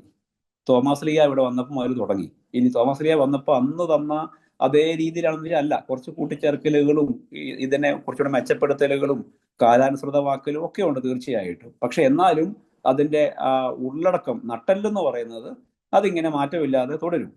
അപ്പൊ ഒന്നാമത്തെ കാര്യം എന്താണ്? ആരാധനാക്രമം. രണ്ടാമത്തെ കാര്യമാണ് ദൈവശാസ്ത്രം. ഓരോ സഭയ്ക്കും അതിൻ്റെതായ ഒരു ദൈവശാസ്ത്രം. ഇപ്പൊ തോമസ് ലീയയുടെ ദൈവശാസ്ത്രം എന്താണ്? എൻ്റെ കർത്താവേ എൻ്റെ ദൈവമേ. യോഹന്നാന്റെ ദൈവശാസ്ത്രം എന്താണ്? ദൈവം സ്നേഹമാണ്. ഇനി പൗലോസിന്റെ എന്താണ്? ദൈവം എല്ലാവരുടെയുമാണ്, ദൈവം എല്ലാവരിലുമാണ്, എല്ലാവരുടേതുമാണ്. അങ്ങനെ മത്തായിയുടെ ദൈവശാസ്ത്രം എന്താണ്? ദൈവം വിജാതീയരുടെയാണ്. അപ്പൊ ഇങ്ങനെ ഓരോ സുവിശേഷകരും ഓരോ അപ്പസ്തോലനും ദൈവത്തെക്കുറിച്ച് പറയുന്നതിന്, ദൈവത്തെ അവതരിപ്പിക്കുന്നതിന് വ്യത്യസ്തതകളുണ്ട്. പക്ഷെ നമുക്ക് കാണാൻ കഴിയും എല്ലാവരും പറയുന്നത് ഒന്ന് തന്നെയാണ്. തോമസ് ലീയ ഉദ്ധിതനായി മിശിഹായെ കാണുമ്പോൾ എൻ്റെ കർത്താവ് എൻ്റെ ദൈവമേ എന്ന് വിളിക്കുമ്പോൾ യോഹന്നാൻ പറയും, മക്കളെ ദൈവം സ്നേഹമാണ്. ഈ ദൈവം സ്നേഹമാണെന്നുള്ള ആ ഒരു അനുഭവത്തിൽ നിന്നുകൊണ്ടാണ് തോമസ് ലീയ ദൈവത്തിനെ കർത്താവെന്നും ദൈവമെന്നും വിളിക്കുന്നത്. ഓരോ എക്സ്പ്രഷനേ ഉള്ളൂ, ഓരോ അവതരണ രീതികൾ അതിൽ വ്യത്യാസം ഉണ്ടെന്നേ ഉള്ളൂ. പക്ഷേ കണ്ടന്റ്, ഉള്ളടക്കം എന്താണ്? ഒന്ന് തന്നെയാണ്, ഈശോ മിശിഹ തന്നെയാണ്. അപ്പൊ ഈ ദൈവശാസ്ത്രം പറഞ്ഞാൽ നിങ്ങൾ തെറ്റിദ്ധരിച്ചൊക്കെ ഇപ്പൊ ലത്തീൻ സഭയ്ക്കും സീറോ മലബാർ സഭയ്ക്കും മലങ്കര സഭയ്ക്കും വ്യത്യസ്തമായിട്ടുള്ള ദൈവശാസ്ത്രം ഉണ്ടെന്ന് ചിന്തിച്ചേക്കരുത്. നമ്മുടെ ഉള്ളടക്കം ഒന്നാണ്. അതുകൊണ്ടാണ് സഭ ഇന്ന് ഔദ്യോഗികമായിട്ട് സഭയുടെ മതബോധന ഗ്രന്ഥം ഇറക്കിയേക്കുന്നത്, catechism of the Catholic church. ഇത് കൂടാതെ ഈ ദൈവശാസ്ത്രത്തില് ആരെങ്കിലും എന്തെങ്കിലും തോന്നുന്ന പോലെ എന്തെങ്കിലും കൂട്ടിച്ചേർക്കാതിരിക്കാൻ വേണ്ടിയിട്ട് സഭ നിയതമായിട്ട് ഈ ദൈവശാസ്ത്രത്തെ നിർണയിക്കും. കത്തോലിക്ക സഭയുടെ, സാർവത്രിക സഭയുടെ പൊതുവായ ദൈവശാസ്ത്രം എന്താണ്? അതാണ് ഞാൻ ഈ പറഞ്ഞ മതബോധന ഗ്രന്ഥങ്ങളിൽ നമ്മൾ കാണുന്നത്. മതബോധന ഗ്രന്ഥത്തിൽ ഇത് കൂടാതെ കാലാകാലം ഈ നമ്മുടെ ഓരോ സഭയ്ക്കും ദൈവശാസ്ത്രത്തിലെ ചെറിയ ചെറിയ ഈ അവതരണത്തിലെ വ്യത്യസ്തതകൾ ഉണ്ടെങ്കിലും ദൈവശാസ്ത്രം പൊതുവാണ്. അതിന്റെ അടിസ്ഥാനം എന്തൊക്കെയാണ്? ഒന്ന്, വിശുദ്ധ ഗ്രന്ഥം. നമ്മുടെ എല്ലാ ദൈവശാസ്ത്ര രൂപീകരണത്തിന്റെ പുറകിലും അടിസ്ഥാനമായിട്ട് നമ്മൾ സ്വീകരിക്കുന്നത് എഴുതപ്പെട്ട ദൈവവചനമാണ്. അതാണ് വിശുദ്ധ ഗ്രന്ഥം. രണ്ടാമത്തെ കാര്യം വിശുദ്ധ പാരമ്പര്യമാണ്. ഈ എഴുതപ്പെട്ട ദൈവവചനത്തെ എപ്രകാരമാണ് ദൈവമക്കൾ ജീവിച്ചത്, അപ്പസ്തോലന്മാരുടെ കാലം മുതൽ ഇന്ന് വരെ എങ്ങനെ സഭ ഇതിനെ ജീവിച്ചുകൊണ്ട് പോകുന്നുള്ളതാണ് വിശുദ്ധ പാരമ്പര്യം, സേക്രഡ് ഓർ ഹോളി ട്രഡീഷൻ. മൂന്നാമത്തെ കാര്യം, ഈ വിശുദ്ധ പാരമ്പര്യത്തിനും വിശുദ്ധ ഗ്രന്ഥത്തിനും പിതാക്കന്മാര്, സഭാപിതാക്കന്മാര്, ഫാദേഴ്സ് ഓഫ് ദ ചർച്ച്, അവരെങ്ങനെയാണ് വ്യാഖ്യാനം കൊടുത്തത്? നമുക്കറിയാലോ, ഇപ്പം ഈ ദൈവവചനത്തെ നമുക്ക് അതേപടി ഉൾക്കൊള്ളാൻ പറ്റിയല്ല, മനസ്സിലാക്കാൻ പറ്റില്ല. ഇപ്പോൾ വ്യാഖ്യാനിക്കണം. ആദിയിൽ വചനം ഉണ്ടായിരുന്നു എന്ന് പറഞ്ഞാൽ നമുക്ക് എന്നാ മനസ്സിലാകുന്നേ? അപ്പോഴാണ് ഈ ആദിയിൽ വചനം എന്ന് പറഞ്ഞാൽ അത് ഗ്രീക്ക് തത്വശാസ്ത്രത്തിന്റെ പിൻബലത്തിലുള്ളതാണ്. അവിടെ ഓറക്കിൾസ്, ഈ ഡെൽഫി ഓറക്കിളൊക്കെ പോലുള്ള ദൈവത്തിന്റെ അരുളപ്പാടുകൾ ഉണ്ടായിരുന്നു. ദൈവം തന്റെ ഈ ക്ഷേത്രത്തിൽ വന്ന് പ്രാർത്ഥിക്കുന്നവർക്ക് അരുളപ്പാടുകൾ കൊടുക്കുമായിരുന്നു, റെവലേഷൻസ്. അതിനെ വ്യാഖ്യാനിക്കായിരുന്നു പുരോഹിതന്മാരുടെ പണി. അപ്പൊ ഇതുപോലെ പിതാവായ ദൈവം ഈ ലോകത്തോട് സംസാരിക്കാൻ ആഗ്രഹിച്ച മുഴുവൻ കാര്യങ്ങളും ഈശോ മിശിഹായിലൂടെയാണ് വെളിപ്പെടുത്തപ്പെട്ടത്. അതാണ് ഈശോ ഈ വചനമാണെന്ന് പറയുമ്പോൾ അർത്ഥമാക്കുന്നതെന്ന് വ്യാഖ്യാനിച്ചു തന്നെങ്കിലേ നമുക്ക് മനസ്സിലാവുള്ളൂ. ഇല്ലെങ്കിൽ നമ്മൾ എന്നാന്നൊരു സംശയം നമുക്ക് വരും. അപ്പൊ മാത്രമല്ല, ഈ ഹൈന്ദവരുടെ ആദി മന്ത്രം ഓംകാരം. അപ്പൊ ആദിയിൽ ഓംകാരം ഉണ്ടായിരുന്നു, ഇവിടെ ഏതാണ്ട് ആദിയിൽ വചനം ഉണ്ടായിരുന്നു, രണ്ടും ഒന്നെന്നൊക്കെയുള്ള തെറ്റിദ്ധാരണ നമുക്ക് വരും. അപ്പൊ ഇതിന് രണ്ടിനെയും ഇങ്ങനെ പിരിച്ച് ഇതെന്താണെന്ന് പറഞ്ഞു തരാൻ നമുക്ക് വ്യാഖ്യാതാക്കൾ വേണം. അവരാണ് ആര്? സഭാപിതാക്കന്മാര്. അപ്പം സഭാപിതാക്കന്മാര് വിശുദ്ധ ഗ്രന്ഥത്തെക്കുറിച്ചും പാരമ്പര്യത്തെക്കുറിച്ചും എന്തു പറഞ്ഞു എന്നുള്ളത് എഴുതി വെച്ചിട്ടുണ്ട്. അതാണ് നമ്മൾ പട്രോളജിയിൽ ഈ സഭാപിതാക്കന്മാരുടെ വിജ്ഞാനത്തിന് പഠിക്കുന്നത്. ഇനി നാലാമത്തെ കാര്യമാണ് ഞാൻ ഈ പറഞ്ഞ എക്യുമെനിക്കൽ കൗൺസിൽസ്. അത് ഈ സാർവത്രികമായിട്ട്, അതിങ്ങനെ റോമസഭ മാത്രമല്ല, ലോകത്തെമ്പാടുമുള്ള കത്തോലിക്ക സഭ, ഈ സാർവത്രിക സഭയിൽ അംഗമായിട്ടുള്ള എല്ലാവരും ഒന്നിച്ചു ചേർന്ന് ഒരു പൊതുവിഷയത്തെക്കുറിച്ച് ആലോചിച്ച് അവരുടെ അറിവുകൾ പങ്കുവെച്ച് ഈ പറഞ്ഞ 3-4 കാര്യങ്ങൾ ഗവേഷണം ചെയ്തിട്ട് എത്തുന്ന ഒരു നിഗമനമാണ് ഈ പറയുന്ന ദൈവശാസ്ത്രത്തിന്റെ അടിസ്ഥാന തത്വങ്ങൾ. അതാണ് കാലാകാലങ്ങളിൽ മാർപ്പാപ്പയുടെ നേതൃത്വത്തിൽ റോമിൽ നിന്ന് നമുക്ക് പഠിക്കാനും ചിന്തിക്കാനുമായിട്ട് തരുന്നത്. ഇതുകൂടാതെ പേപ്പൽ അപ്ഡേഷൻസ്, മാർപ്പാപ്പമാര് കാലാനുസൃതമായ രീതിയിൽ ഈ സഭയുടെ ഓരോ വിശ്വാസത്തെയും വ്യാഖ്യാനിച്ച് തരും. ഇപ്പൊ ഉദാഹരണത്തിന് ഫ്രാൻസിസ് മാർപ്പാപ്പയുടെ കാലത്ത് ഏറ്റവും ശ്രദ്ധിക്കപ്പെട്ട ഒരു പ്രഖ്യാപനമായിരുന്നു കരുണയുടെ വർഷം. അപ്പൊ അത്രയും നാളും ദൈവം ശിക്ഷിക്കുന്നവനാണ്, ദൈവം ഈ കണക്കെല്ലാം എഴുതി വെക്കുന്ന ഒരാളാണെന്നതിനേക്കാൾ ഉപരിയായിട്ട് ദൈവം ക്ഷമിക്കുന്നവനാണ്. ഏത് പാപവും ദൈവം ക്ഷമിക്കും, നമ്മൾ അനുദപിച്ചാൽ മാത്രം മതി. അപ്പൊ അതിനുവേണ്ടി എല്ലാ രൂപതകളിലും കരുണയുടെ കവാടമുള്ള ദേവാലയങ്ങൾ ഉണ്ടാവണം. അവിടെ ആൾക്കാർ തീർത്ഥാടകരായിട്ട് വരണം, അവരാ കവാടത്തിലൂടെ കടന്നു പോകണം, പാവമോചനം നേടണം എന്നൊക്കെ മാർപ്പാപ്പ പറഞ്ഞു തരുമ്പം നമുക്കൊരു ഉൾക്കാഴ്ചയായി.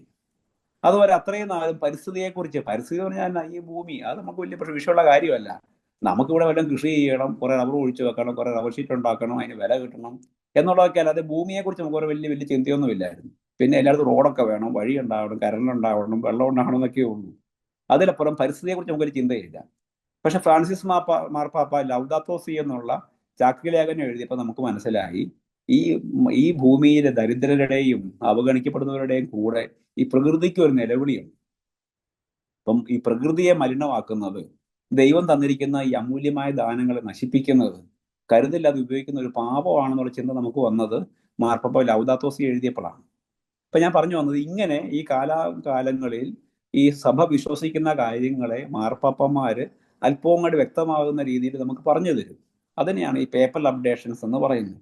ഇത്രയും കാര്യങ്ങളുടെ വെളിച്ചത്തിലാണ് എന്ത് രൂപീകരിക്കപ്പെടുന്നത്? ഒരു സഭയുടെ ആരാധനാക്രമം രൂപീകരിക്കപ്പെടുന്നത്. ഇനി മൂന്നാമത്തെ കാര്യം, ഇത് കൂടാതെ ആത്മീയ അല്ലെങ്കിൽ ആധ്യാത്മിക ജീവിതശൈലിയുണ്ട്. ഈ പറഞ്ഞ ആരാധനാക്രമവും ദൈവശാസ്ത്രവും ആളുകൾ ജീവിക്കുമ്പോൾ ആ ജീവിതത്തിന് ഒരു സവിശേഷതയുണ്ട്.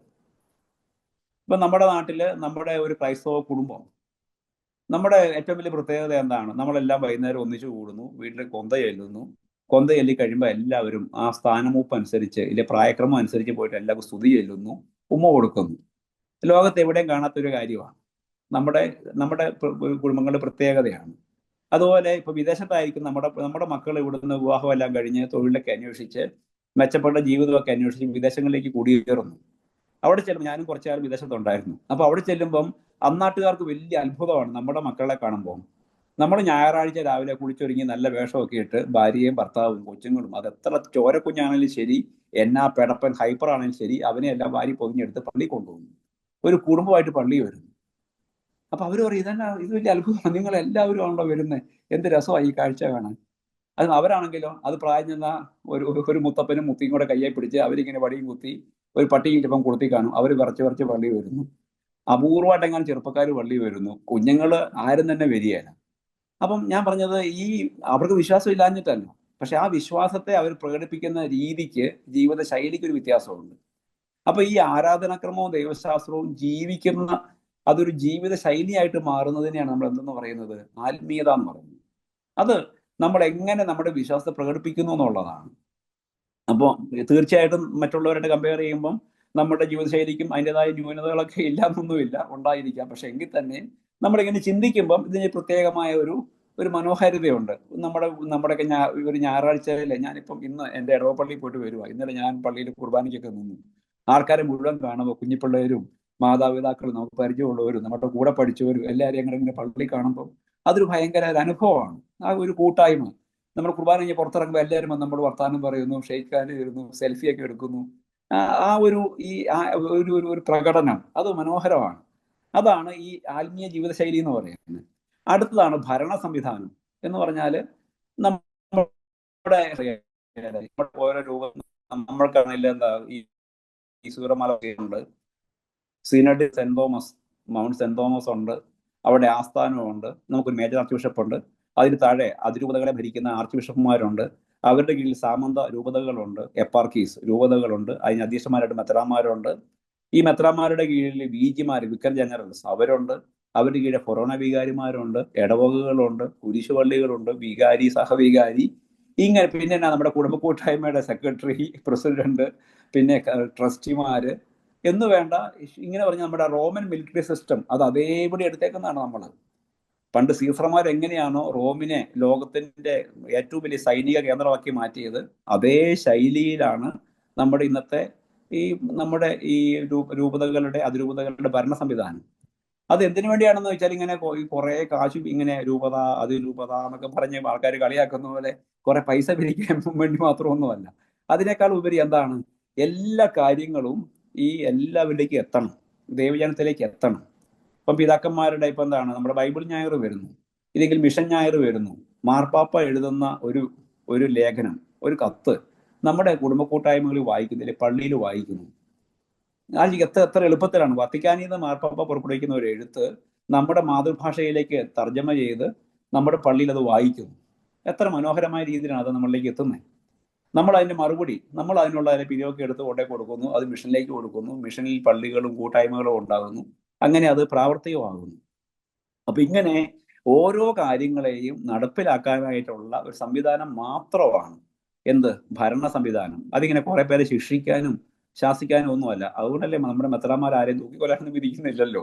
ആഹാപ്പാടെ ഞങ്ങൾക്ക് ഒന്നിച്ച് താമസിക്കാൻ മേല എന്ന് പറയുമ്പോൾ രണ്ടുപേര് വരുമ്പോൾ തക്കതായ കാരണം ഉണ്ടെങ്കിൽ ആ ബന്ധം ഒന്ന് വേർപിരിച്ചു വിടുന്നു.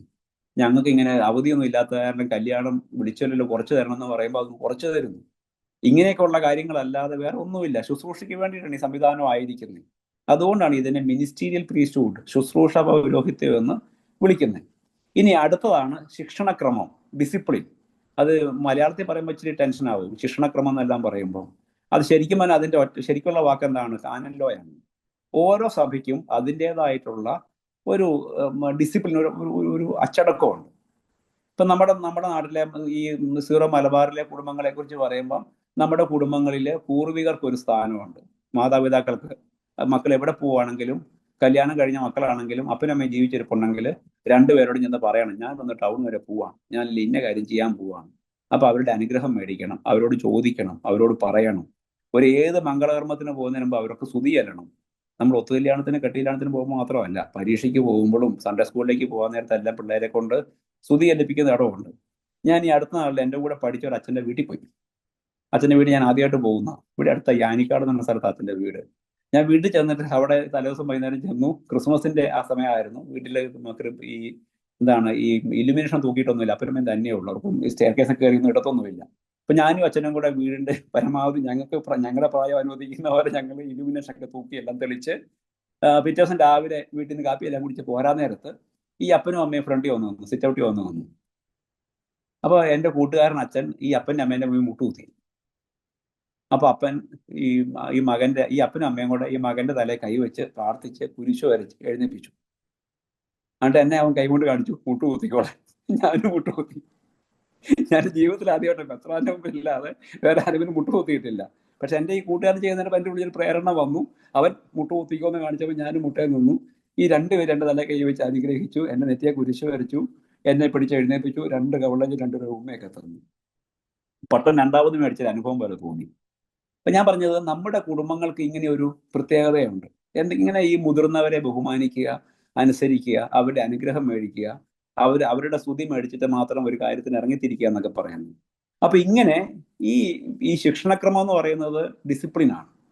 ഓരോ സമൂഹവും അവരെ എങ്ങനെ ആണ് പെരുമാറണം, അതിന് എന്തെല്ലാം കാര്യങ്ങൾ പാലിക്കണം. ഇപ്പം വിവാഹം കഴിക്കണമെങ്കിൽ അതിന് പ്രായം എത്രയാണ്, ഒരാൾക്ക് എത്ര വിവാഹം കഴിക്കാം, ജീവിത പങ്കാളി ജീവിച്ചിരിക്കുമ്പോൾ വേറെ ആളെ കല്യാണം കഴിക്കാൻ പറ്റുമോ, ഇല്ലെങ്കിൽ ആർക്ക് അച്ഛനാവാം, അച്ഛനാണെങ്കിൽ എന്തെല്ലാം പഠിക്കണം, തത്വശാസ്ത്രം പഠിക്കണം, ദൈവശാസ്ത്രം പഠിക്കണം, റീജൻസി ചെയ്യണം, ഇങ്ങനെയുള്ള കാര്യങ്ങൾ ചെയ്യണം. ഒരു ഒരു സ്ത്രീക്ക് സിസ്റ്റർ ആവണം. ചുമ്മാ വന്ന് ഇങ്ങനെ ഒരു ഉടുപ്പ് തയ്പ്പിച്ചിട്ടാൽ മതിയോ? പോരാ, അതിന് എന്തെല്ലാം കാര്യങ്ങൾ ചെയ്യണം. അവരുടെ വ്രതവാഗ്ദാനം എപ്പോൾ ചെയ്യണം, പ്രഥമ വ്രതവാഗ്ദാനം എപ്പോഴായിരിക്കണം, നിത്യവ്രതം എപ്പോഴായിരിക്കണം. ഇനി ഒരാൾക്ക് ഈ അച്ഛൻ ആയിട്ട് ജീവിക്കാൻ ഇഷ്ടമില്ല, ബുദ്ധിമുട്ടാണ്, എങ്ങനെയാണ് ഇത് ഉപേക്ഷിച്ച് പോകുന്നത്? ഇതിനെല്ലാം ക്രമമാണ്. ഇല്ലെങ്കിൽ ഒരാൾ അൽമായനായിട്ട് നിൽക്കുമ്പോൾ അയാൾ പള്ളിയുടെ ട്രസ്റ്റി ആയിട്ട് മാറുന്നു.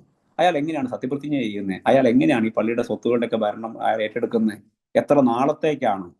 എന്നൊക്കെയുള്ള കാര്യങ്ങൾക്കെല്ലാം ഒരു ക്രമം വേണം. ഇല്ലെങ്കിൽ എന്നാ സംഭവിക്കും? ഇത് ആർക്കും ഒന്നും അറിയാൻ മേലാണ്ട് വരുമ്പം എന്താ ഒരു നോമാൻസ് ലാൻഡ്, ആർക്കും ഉത്തരവാദിത്വം ഇല്ലാത്തൊരു സ്ഥലമായിട്ട് മാറും. അപ്പൊ അതുകൊണ്ടാണ് നമുക്ക് ഈ ഡിസിപ്ലിൻ, ഞാൻ അത് ഇംഗ്ലീഷിൽ പറഞ്ഞാലേ അത് കൃത്യമാവുള്ളൂ. ഈ ശിക്ഷണക്രമം എന്നെല്ലാം പറഞ്ഞു കഴിഞ്ഞാൽ ആരാണ്ട് ഓടിച്ചിട്ട് തല്ലാനുള്ള ഒരു പരിപാടിയാണെന്ന് തോന്നിപ്പോകും. അല്ല, ഇത് ഡിസിപ്ലിനാണ്. നമുക്കൊരു ഒരു ഒരു അടിസ്ഥാന അച്ചടക്കം ഒരു സമൂഹത്തിൽ ഉണ്ടാകാൻ വേണ്ടി നമ്മൾ രൂപീകരിക്കുന്ന നിയമസംഹിതയാണ് കാനൻ നിയമം. അപ്പൊ എന്തൊക്കെയാണ് ഒരു റീത്തിനെ രൂപീകരിക്കുന്ന അടിസ്ഥാന ഘടകം എന്ന് പറഞ്ഞാൽ, ഒന്നാമത്തെ കാര്യം ആരാധനാക്രമം, 2 ദൈവശാസ്ത്രം, 3 ആധ്യാത്മിക ജീവിതശൈലി, 4 ഹയരാർക്കി അല്ലെങ്കിൽ ഭരണ സംവിധാനം, 5 ശിക്ഷണക്രമം. ഇനി നിങ്ങൾ ഈ ലോകത്തുള്ള ഓരോ റീത്തിനെ എടുത്തു നോക്കിയോ. ഇപ്പൊ സീറോ മലബാർ ആവട്ടെ, സീറോ മലങ്കര ആവട്ടെ, ലാറ്റിൻ ആവട്ടെ, നമുക്ക് ഏറ്റവും സുപരിചിതമായ 3 റീത്ത് ഇതാണല്ലോ. ഈ 3 എടുത്തു നോക്കിയോ. ആ 3 ഈ പറയുന്ന വ്യത്യസ്തതകളുണ്ട്. ഇപ്പം നമ്മൾ വലിയ നോമ്പിലേക്ക് കിടക്കാൻ വേണ്ടി പോവാണ്. സീറോ മലബാറുകാർക്ക് 50 നോമ്പാണ്, ലത്തീൻകാർക്ക് അത് 40 നോമ്പാണ്. കാരണം അവർ പറയും ഈശോ 40 ദിവസമേ ഉപവസിച്ചുള്ളൂ, അതുകൊണ്ട് 40 മതി. നമ്മളെപ്പോലെ തുടങ്ങുമെങ്കിലും അവർക്ക് ഞായറാഴ്ചകൾ കർത്താവ് ഉദ്ധാനം ചെയ്ത ദിവസമായതുകൊണ്ട് അന്ന് നോമ്പ് നോക്കേണ്ട കടമയില്ല, അത് കുഴപ്പമില്ല എന്ന് പറയും. പക്ഷെ നമ്മൾ പറയും, നമ്മൾ ഈ വിഭൂതി തിങ്കളാഴ്ച മുതൽ ഈ ദുഃഖശനിയാഴ്ച രാത്രി വരെ നമ്മൾ 49 ദിവസം 50 ദിവസം നോമ്പ് നോക്കുവാണ്. അതിൻ്റെ ഇടയ്ക്ക് ഇന്റർവെല്ലൊന്നും വേണ്ട. കർത്താവ് ഉയർത്തെഴുന്നേറ്റ ഞായറാഴ്ച ആണെങ്കിലും കുഴപ്പമില്ല, നമ്മൾ അന്ന് ഒത്തിരി ആഹ്ലാദിക്കാൻ പോകുന്നില്ല. കാരണം നമുക്കൊരു വലിയ ആഹ്ലാദം അവസാനമുണ്ട്. അതുപോലെ തന്നെ ഈ ക്രിസ്മസിന് ഒരുക്കമായിട്ടുള്ള 25 നോമ്പ് ലോകത്ത് വേറെ എവിടെയില്ല. ഇല്ലെങ്കിൽ പെസഹ വ്യാഴാഴ്ച നമ്മൾ വൈകുന്നേരം വീട്ടിൽ അപ്പം മുറിക്കുന്നു. ലോകത്ത് യഹൂദന്മാർ മാത്രമേ അങ്ങനെ ചെയ്യുന്നുള്ളൂ, പിന്നെ നമ്മളെ ഉള്ളൂ, വേറെ ആർക്കും പരിപാടിയില്ല.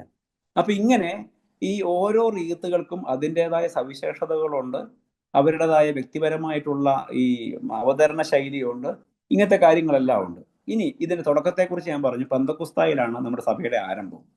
പെന്തക്കുസ്തയ്ക്ക് ശേഷമാണ് പരിശുദ്ധാത്മാവിനാൽ പൂരിതരായ ശിഷ്യന്മാര് ലോകത്തിന്റെ നാനാഭാഗങ്ങളിലേക്ക് പോകുന്നത്.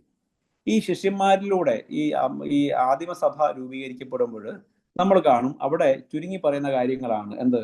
അപ്പസ്തോല പ്രവർത്തനം 2-ാം അധ്യായം 46-ാമത്തെ വാക്യം. അവിടെ എങ്ങനെയാണ് നമ്മുടെ പ്രഥമ സഭ, ഈ നമ്മുടെ ആദിമസഭ, അപ്പസ്തോലിക സഭ എന്താണ് ചെയ്തതെന്ന് പറയുന്നുണ്ട്. അവര് അപ്പസ്തോലന്മാരുടെ പ്രബോധനം, കൂട്ടായ്മ, അപ്പം മുറിക്കൽ, പ്രാർത്ഥന. ഇവിടെ നമ്മൾ ഈ നേരത്തെ പറഞ്ഞ കാര്യങ്ങളെല്ലാം വരുന്നുണ്ട്. ആരാധനാക്രമവും ദൈവശാസ്ത്രവും ഒക്കെ വരുന്നുണ്ട്. ഞാൻ അതിനെ പറഞ്ഞു തരാം എങ്ങനെയാണ്. 1 അപ്പസ്തോലന്മാരുടെ പ്രബോധനം, 2 കൂട്ടായ്മ, 3 അപ്പം മുറിക്കൽ, 4 പ്രാർത്ഥന. അപ്പൊ ഈ അപ്പം മുറിക്കൽ എന്ന് പറയുന്നത് എന്താണ്? ആരാധനാക്രമാനുഷ്ഠാനമാണ്. ഈശോ അന്ത്യത്താഴ വേളയിൽ എന്താണോ ചെയ്തത്, അവൻ അപ്പം എടുത്ത് മുറിച്ചു കൊടുത്തു, വീഞ്ഞെടുത്ത് അത് പകർന്നു കൊടുത്തു. ഇതാണ് സംഭവം. ആ കാര്യത്തെ അതേപടി അപ്പസ്തോലന്മാരും ആദ്യ സമയം കൊണ്ടുവന്നു. അതാണ് ലിറ്റർജി. ഏറ്റവും ലളിതമായ രീതിയിലുള്ള ആരാധനാക്രമമാണ്.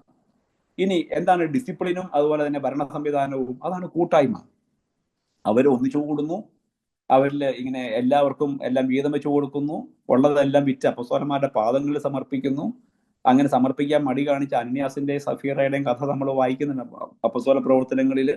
ഇങ്ങനെയെല്ലാം പോകുമ്പോൾ അവരുടെ ഒരു ഭരണ സംവിധാനം, അവരുടെ ഡിസിപ്ലിനെ കുറിച്ച് നമ്മൾ കാണുവാണ്. ഇനി അപ്പസ്തോലന്മാരുടെ പ്രബോധനം അതെന്താണ്? അതാണ് അവരുടെ ദൈവശാസ്ത്രം. അപ്പസ്തോലന്മാർ എന്താണോ ഈശോയെ കുറിച്ച് മനസ്സിലാക്കിയത് അത് കൂടെയുള്ളവർക്ക് പറഞ്ഞു കൊടുക്കുവാണ്.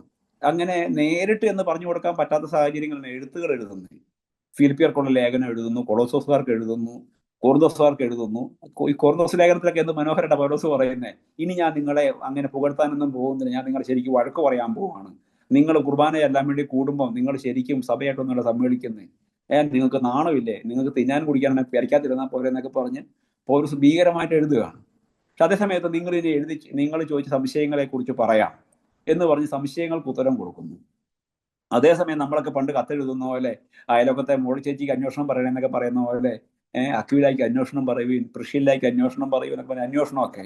അപ്പൊ ഇങ്ങനെ അപ്പസ്തോലന്മാരുടെ പ്രബോധനം എന്ന് പറയുന്നത് അവര് മിശിഹായെ കുറിച്ച് മനസ്സിലാക്കിയ കാര്യവും ഇന്ന് വിശ്വാസം ജീവിച്ചുകൊണ്ട് പോകുമ്പം ഈ ദൈവജനം അനുഭവിക്കുന്ന പ്രയാസങ്ങളെ മനസ്സിലാക്കി അതിനുള്ള പരിഹാരം നിർദ്ദേശിച്ചുകൊണ്ടാണ് ഈ പ്രബോധനം കൊടുക്കുന്നത്.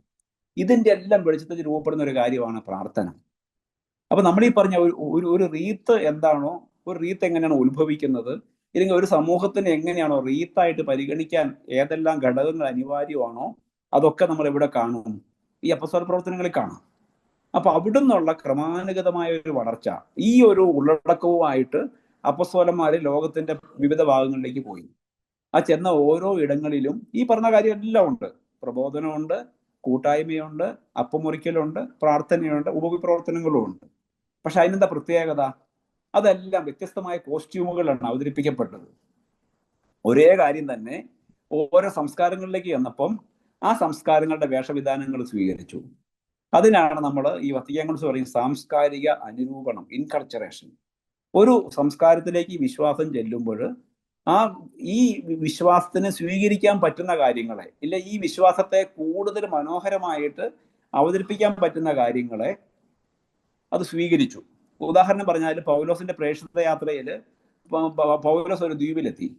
അവിടെ ചെന്നപ്പോൾ അവിടെ ഒരു അമ്പലം, ആ അമ്പലത്തിൽ ഒരു ദൈവം, ആ ദൈവത്തിന്റെ പേരില്ല, അജ്ഞാത ദൈവനാണ്. അപ്പോൾ പൗലോസിന് ഇടാവ്, ഇതാണ് നമ്മുടെ കർത്താവ്, പേരില്ലെന്നേ ഉള്ളൂ, അത് ഈശോ മിശിഹായാണ്.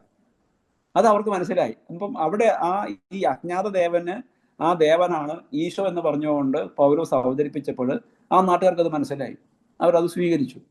അതൊരു കുഞ്ഞു ഉദാഹരണമാണ് ഇൻകൾച്ചറേഷന്റെ. ഓരോ നാട്ടിലും പ്രബലമായിട്ട് നിൽക്കുന്ന വിശ്വാസത്തിലേക്ക്, അവർ ജീവിക്കുന്ന ജീവിതശൈലിയിലേക്ക് ഈ വിശ്വാസം കൊണ്ടുചെല്ലുന്നു.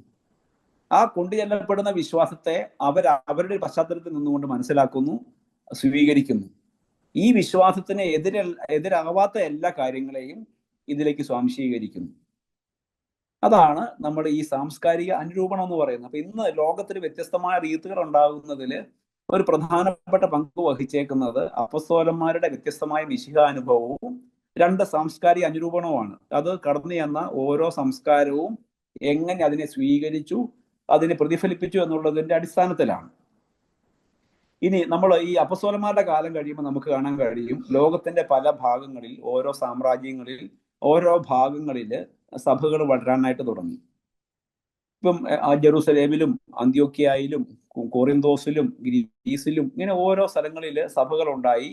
ഈ സഭകൾക്ക് അടിസ്ഥാനമായിട്ടുണ്ടായിരുന്ന എന്താണ്? സുവിശേഷം മാത്രമാണ്. അപ്പസ്തോലന്മാർ എഴുതിയ സുവിശേഷം, അതുവരെ പൗലോസ് എഴുതിയിട്ടുള്ള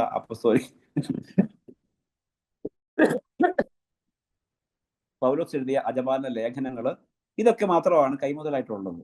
ഇത് പകർത്തപ്പെട്ട് ലോകത്തിന്റെ പല ഭാഗങ്ങളിലേക്ക് കടന്നു ചെന്നു. 3-4 നൂറ്റാണ്ടുകളൊക്കെ ആയപ്പോഴത്തേക്കും ഈ നമ്മുടെ സഭാപിതാക്കന്മാരുടെ വ്യാഖ്യാനങ്ങൾ വന്നു. അതോടുകൂടി ലോകത്തിന്റെ പല ഭാഗങ്ങളിൽ വളരെ വളരെ പ്രശസ്തമായിട്ടുള്ള ക്രിസ്ത്യൻ സെന്റേഴ്സ്, ക്രൈസ്തവ കേന്ദ്രങ്ങൾ ഉണ്ടായി.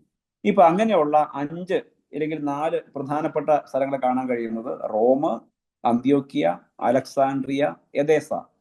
ഇങ്ങനെ നമുക്ക് പ്രധാനപ്പെട്ട 4 ആരാധനാക്രമ കുടുംബങ്ങളെ കാണാനായിട്ട് കഴിയും. എന്തൊക്കെയാണ്? Rome, Antioch, Alexandria, Edessa. ഇതില് നമുക്ക് ഇന്ന് ഏറ്റവും കൂടുതൽ വലുപ്പമുള്ള, ഇതിൽ ഏറ്റവും കൂടുതൽ അംഗങ്ങളുള്ള സഭ എന്ന് പറയുന്നത് ലത്തീൻ ആരാധനാക്രമ കുടുംബമാണ്, ഇതിലെ റോമൻ ആരാധനാക്രമ കുടുംബമാണ്.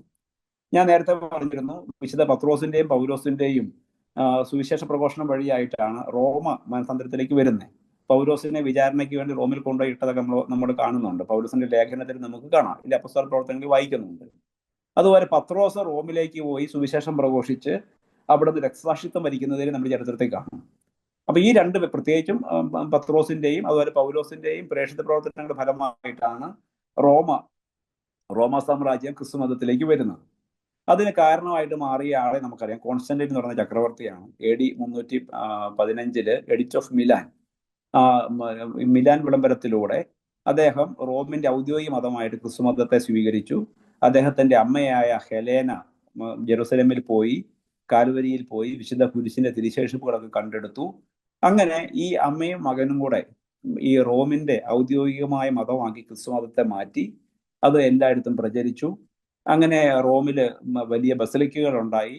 നമ്മുടെ സാൻ ജോവാനി ലാത്തറൻ കുന്നിന്റെ മുകളിൽ സ്നാപയോഹന്നാന്റെ പേരിൽ ഒരു വലിയ ദേവാലയം, അത് കഴിഞ്ഞിട്ട് പിന്നെ മാതാവിന്റെ പേരിലുള്ള ദേവാലയം, പിന്നെ പത്രോസിന്റെ പേരിലുള്ള ബസലിക്ക, പൗലോസിന്റെ പേരിലുള്ള ബസലിക്ക, ലോകത്തിലെ ഏറ്റവും വലിയ 4 ബസലിക്കകളായിട്ടുള്ളതൊക്കെ പണിതു. പിന്നെ മറ്റു മറ്റു പള്ളികളൊക്കെ ഉണ്ടായി. അങ്ങനെ ഈ റോമാ സാമ്രാജ്യം മുഴുവനും ഇങ്ങനെ ക്രിസ്തുമതത്തിലേക്ക് കടന്നു വന്നു. അപ്പൊ ഇവരുടെ ആരാധനക്രമ ഭാഷ ലത്തീനായിരുന്നു. റോമ സാമ്രാജ്യത്തിന്റെ ഭാഷ ലത്തീനായിരുന്നു. പിന്നെ റോമാക്കാര് ഗ്രീസിനെ കീഴടക്കി കഴിയുമ്പോൾ കുറച്ചു കാലത്തേക്ക് ഗ്രീക്ക് ഭാഷയും ആരാധനക്രമത്തിലേക്ക് കടന്നു വരുന്നുണ്ട്. ഇങ്ങനെ ഈ ഗ്രീക്ക് ലത്തീൻ ഭാഷകളുടെ സ്വാധീനത്തെ കാണിക്കാൻ വേണ്ടിയാണ് ഇന്ന് മാർപ്പാപ്പ വിശേഷപ്പെട്ട അവസരങ്ങളിൽ വിശുദ്ധ കുർബാന അർപ്പിക്കുമ്പോൾ സുവിശേഷം വായിക്കുന്നത് ലത്തീനിലാണെങ്കിൽ ലേഖനം വായിക്കുന്നത് ഗ്രീക്കിലായിരിക്കും. അടുത്ത തവണത്തെ വിശുദ്ധ കുർബാനയിൽ സുവിശേഷം ഗ്രീക്കിൽ വായിക്കും, ലേഖനം ലത്തീനിൽ വായിക്കും. കാരണം ഈ 2 ഭാഷകളും സഭയുടെ അടിസ്ഥാനം, ഈ റോമ സഭയുടെ അടിസ്ഥാനമായിരുന്നു എന്ന് കാണിക്കാൻ വേണ്ടിയിട്ടാണ്. അപ്പൊ ഇങ്ങനെ ഈ റോമിനെ കേന്ദ്രീകരിച്ച് വളർന്നു വന്ന ഈ ലത്തീൻ ആരാധനാക്രമമാണ് റോമൻ ആരാധനാക്രമം എന്ന് അറിയപ്പെടുന്നത്. ഇനി ഇത് കൂടാതെ വേറെ ഇതിനകത്ത് തന്നെ അംബ്രോസിയൻ, മൊസറബിക്, കെൽട്ടിക്, ഗാളിക്കൻ ഇങ്ങനെയുള്ള ആരാധനാക്രമ കുടുംബങ്ങൾ 2ാം വത്തിക്കാൻ കൗൺസിലിന് മുമ്പ് വരെ ഉണ്ടായിരുന്നു. എന്ന് പറഞ്ഞാൽ ഈ റോമൻ സഭയിൽ ഈ റോമൻ റീത്ത് മാത്രമല്ല, അത് കൂടാതെ തന്നെ അംബ്രോസിയൻ റൈറ്റ് എന്ന് പറഞ്ഞ ഒരു റീത്ത് ഉണ്ടായിരുന്നു. അത് വിശുദ്ധ അംബ്രോസിന്റെ പേരിൽ അറിയപ്പെടുന്ന റീത്താണ്. നമുക്കറിയാം അത് മിലാൻ, നിങ്ങൾക്ക് ഇറ്റലിയുടെ ഭൂപടം അറിയാമെങ്കിൽ കാണാൻ കഴിയും. അതിന്റെ ഏറ്റവും ഒരു ഇൻഡസ്ട്രിയൽ സിറ്റിയാണ് മിലാൻ എന്ന് പറയുന്നത്. ആ മിലാനിന്റെ സെൻട്രലിലുള്ള ദൂമോ, അത് ഈ അംബ്രോസിന്റെയും ആഗസ്റ്റിനോസിന്റെയും ഒക്കെ ചരിത്രം പേറുന്ന ഒരു വലിയ പള്ളിയാണ്. അപ്പൊ അവിടെ നമുക്കറിയാം അംബ്രോസ് ഒരു വിജാതീയനായിരുന്നു. അപ്പൊ അവിടുത്തെ മെത്രാൻ മരിച്ചു പോയപ്പോൾ വലിയ തർക്കമായി, ആരെയാണ് മെത്രാനായിട്ട് എടുക്കണ്ടേ. അപ്പൊ അങ്ങനെ ആ തർക്കത്തിന് മധ്യസ്ഥം പറയാൻ വേണ്ടി വന്ന വിജാതീയനാണ് അംബ്രോസ്. പക്ഷെ അംബ്രോസ് ഈ വലിയ തർക്കത്തിന് മധ്യസ്ഥത പറയുന്നതിന്റെ ആത്മീയത കണ്ടപ്പോൾ ആൾക്കാർ പറഞ്ഞു അംബ്രോസിനെ പിടിച്ച് മെത്രാനാക്കണമെന്ന് പറഞ്ഞു. അങ്ങനെ വിജാതീയനായ ഒരാളെ പിടിച്ച് മെത്രാനാക്കിയതാണ് അംബ്രോസ്. പക്ഷെ അദ്ദേഹം എന്തുമാത്രം ഈ ക്രിസ്തുമതത്തെ കുറിച്ച് അറിഞ്ഞിരുന്ന ആളാണെന്നും ഈശോയെ എന്തുമാത്രം ഉള്ളിൽ സ്നേഹിച്ചിരുന്നു എന്നും പിന്നീട് അംബ്രോസിന്റെ പ്രഭാഷണങ്ങളിൽ നമുക്ക് മനസ്സിലാവും. അപ്പം ദൈവത്തിന്റെ ഒരു നിശ്ചയമായിരുന്നു അംബ്രോസ് മെത്രാനാവണമെന്നുള്ളത്. അങ്ങനെ അംബ്രോസിന്റെ പ്രബോധനങ്ങളുടെ അടിസ്ഥാനത്തിൽ രൂപീകൃതമായ ഒരു റീത്താണ് അംബ്രോസിയൻ റൈറ്റ്. ആ റീത്ത് 2ാം വത്തിക്കാൻ കൗൺസിലിൽ അവരുടെ ശക്തി കാണിച്ചതിന്റെ വെളിച്ചത്തിൽ അത് നിലനിന്നു. അതേസമയം ഈ ഗാളിക്കനും കെൽട്ടിക്കും മൊസറബിക്കും ഒക്കെ പിന്നീട് അത് ഇങ്ങനെ ഇല്ലാണ്ടായിപ്പോയി. കാരണം അതിനെ തന്നെ പിടിച്ചു നിൽക്കാൻ മാത്രമുള്ള അംഗബലമില്ലായിരുന്നു, സ്വാധീനമില്ലായിരുന്നു. അങ്ങനെ പോയി. ഇന്നിപ്പം ഈ യൂറോപ്പിലെ ചുരുക്കം ചില പള്ളികളിൽ 1 2 പള്ളികളിലൊക്കെ ഇതിങ്ങനെ പേരിന് നിലനിൽക്കുന്നുണ്ടെന്നേ ഉള്ളൂ. പക്ഷെ പൊതുവായിട്ട് നിലനിൽക്കുന്നത് ഈ പറയുന്ന റോമൻ റീത്താണ് നിലനിൽക്കുന്നത്. പിന്നെ ഉള്ളത് അന്ത്യോക്യൻ ആരാധനാക്രമ കുടുംബമാണ്. നമുക്കറിയാം, ഞാൻ പറഞ്ഞു തുടക്കത്തിൽ, അന്ത്യോക്യയിൽ വെച്ചാണ് ആദ്യമായിട്ട് ഈ ഈശോയെ അനുഗമിക്കുന്ന ആളുകൾ ക്രിസ്ത്യാനികൾ എന്ന് വിളിക്കപ്പെട്ടത്. അതുകൊണ്ട് തന്നെ ആദിമകാലം മുതൽ തന്നെ അന്ത്യോക്യയ്ക്ക് ഈ നമ്മുടെ സഭയുടെ കാര്യത്തിൽ വലിയൊരു സ്ഥാനം ഉണ്ടായിരുന്നു. ഇത് വലിയൊരു ആസ്ഥാനവും അതുപോലെ മതാധ്യായന കേന്ദ്രവുമായിരുന്നു. അവിടെ രൂപം കൊണ്ട ആരാധനാക്രമ കുടുംബമാണ് പാശ്ചാത്യ സുറിയാനി ആരാധനാക്രമം. അത് നമ്മുടെ ഇന്നുള്ള ഈ അന്ത്യോക്യയിലെ സിറിയൻ കത്തോലിക്കര്, മാറോനീത്തക്കാര്, നമ്മുടെ സീറോ മലങ്കരക്കാരൊക്കെ അതിൽ ഉൾപ്പെടുന്നവരാണ്. അതായത് വെസ്റ്റ് സിറിയക്ക്, അതായത് ഈ വെസ്റ്റ് സുറിയാനി ഭാഷ സംസാരിക്കുന്ന ആളുകൾ. അതാണ് നമ്മൾ നല്ല ഉദാഹരണമാണ് നമ്മുടെ സീറോ മലങ്കരക്കാര്. അപ്പം എന്താണ് അവരിങ്ങനെ ഈ നമ്മൾ റംഷ എന്ന് പറയുമ്പോൾ ഒരു റംഷോ എന്ന് പറഞ്ഞാൽ അത്രേ വ്യത്യാസമേ ഉള്ളൂ. ഈ ഭാഷയുടെ ഉപയോഗത്തിൽ നമ്മുടെ തൃശ്ശൂരുകാരും എറണാകുളംകാരും മലയാളം പറയുന്നവരുടെ ഒരു വ്യത്യാസം മാത്രമേ ഈ ഡയലക്റ്റിലുള്ളൂ. അത്രേ ഉള്ളൂ ഈസ്റ്റ് വെസ്റ്റ് സുറിയാനികൾ. പക്ഷേ ഈ പറയുന്ന അന്ത്യോക്യ കേന്ദ്രമായിട്ട് നിന്നിരുന്ന സഭക്കാരെല്ലാവരും പറഞ്ഞിരുന്ന ഭാഷയാണ് വെസ്റ്റ് സിറിയക്ക്. അത് ഉപയോഗിച്ചിരുന്ന ആൾക്കാരെല്ലാവരും ഈ അന്ത്യോക്യൻ ആരാധനാക്രമ കുടുംബത്തിൽ വരും. നമ്മുടെ ഇപ്പം ഇന്ന് കേരളത്തിലുള്ള ഓർത്തഡോക്സ് യാക്കോബായ സഹോദരങ്ങളും ഈ ഒരു ബന്ധത്തിലുള്ളവരാണ്. അതിനകത്ത് ഓർത്തഡോക്സുകാർ പരിപൂർണമായിട്ടും ഭാരതീയമാണ്, ഞങ്ങൾക്കാരുടെ ബന്ധമില്ലെന്നെല്ലാം പറഞ്ഞാലും അവരെടുത്തേക്കുന്ന ആരാധനാക്രമം അന്ത്യോക്യനാണ്. അതേസമയം നമ്മുടെ ഈ യാക്കോബായക്കർ അതല്ലേ, അമ്മയെ ഞങ്ങൾ മറന്നാലും അന്ത്യ മറക്കുക വാക്യം വിളിക്കുന്നത് തന്നെയാണ് ഈ അന്ത്യോക്യയുള്ള ബന്ധമാണ്, അവിടെയുള്ള ബാബായായിരുന്നു. അപ്പൊ അങ്ങനെ ഈ അന്ത്യോക്യയെ കേന്ദ്രീകരിച്ച് ഈ വെസ്റ്റ് സിറിയൻ ഭാഷ സംസാരിച്ചിരുന്ന കുടുംബമാണ് പാശ്ചാത്യ സുറിയാനി ആരാധനാക്രമം. അതിൽ ഇന്ന് ഞാൻ ഈ പറഞ്ഞ പോലെ സീറോ മലങ്കര അവരാണ് കത്തോലിക്കലായിട്ടുള്ളവര്. അതുകൂടാതെ യാക്കോബായക്കാര്, ഓർത്തഡോക്സുകാര്, മാർത്തോമാക്കാര്, നമ്മുടെ റോമിലുള്ള തൃശ്ശൂരൊക്കെ ഉള്ള ശൂറായക്കാർ, തൊഴിയൂർ സഭ, അവരൊക്കെ ഈ ആരാധനാക്രമമാണ് ഉപയോഗിച്ചുകൊണ്ടിരിക്കുന്നത്. അടുത്ത ഒരു പ്രധാനപ്പെട്ട കുടുംബമാണ് ബൈസന്റൈൻ ആരാധനാക്രമം. അന്ത്യോക്യ പോലെ തന്നെ അന്ത്യോക്യ ഒരു ആത്മീയ പഠന കേന്ദ്രമായിരുന്നെങ്കിൽ റോമിന് 2 തലസ്ഥാനം ഉണ്ടായിരുന്നു. അത് ചക്രവർത്തിമാര് റോം വലിയ വിശാലമായ സാമ്രാജ്യമായിരുന്നു, അതിനെ ഭരിക്കാനുള്ള എളുപ്പത്തിന് വേണ്ടി 2 തലസ്ഥാനങ്ങൾ ഉണ്ടാക്കി. ഒന്ന് റോം, 2 ബൈസന്റൈൻ എന്ന് പറയുന്ന സ്ഥലമാണ്. അപ്പൊ ഇങ്ങനെ ഈ ബൈസാൻഷ്യത്തിനെ കേന്ദ്രമായിട്ട് അപ്പം ഈ റോമിൽ തന്നെ ബൈസന്റൈനും പ്രാധാന്യം വന്നപ്പോൾ അതിനെ കേന്ദ്രീകരിച്ചുകൊണ്ട് വളർന്നു വന്ന ആരാധനാക്രമ കുടുംബമാണ് ബൈസൻ ആരാധനാക്രമം. ഇന്ന് അത് പ്രധാനമായിട്ടും ഗ്രീസ്, റഷ്യ തുടങ്ങിയ സ്ഥലങ്ങളിൽ Greek, Melkite, Ukrainian, Albanian, Romanian ഇങ്ങനെയുള്ള നമ്മുടെ സഭയുടെ കൂട്ടായ്മയിലുള്ള 13 സഭകൾ ഇന്ന് പൊതുവായിട്ട് ഈ ബൈസന്റൈൻ ആരാധനാക്രമത്തിലാണ് ഉൾപ്പെടുന്നത്. പക്ഷെ നിർഭാഗ്യവശാൽ ഈ ഗ്രീസിലും റഷ്യയിലും ഉണ്ടായ ചില പ്രശ്നങ്ങളുടെയൊക്കെ പേരിൽ അവിടെ ഇന്ന് ഏറ്റവും കൂടുതൽ ആൾക്കാരുള്ളത് ഓർത്തഡോക്സ്, അതായത് അകത്തോലിക്ക സമൂഹങ്ങളാണ് കൂടുതൽ ആൾക്കാരുള്ളത്. കത്തോലിക്ക വിഭാഗത്തിലെ ആൾക്കാർ വളരെ കുറവാണ്. ഇപ്പോൾ ലോകത്തിലെ ഏറ്റവും ശക്തമായ സഭ ഏതാണെന്ന് ചോദിച്ചാൽ പറയാൻ പറ്റും, അത് റഷ്യൻ ഓർത്തഡോക്സ് സഭയാണ്.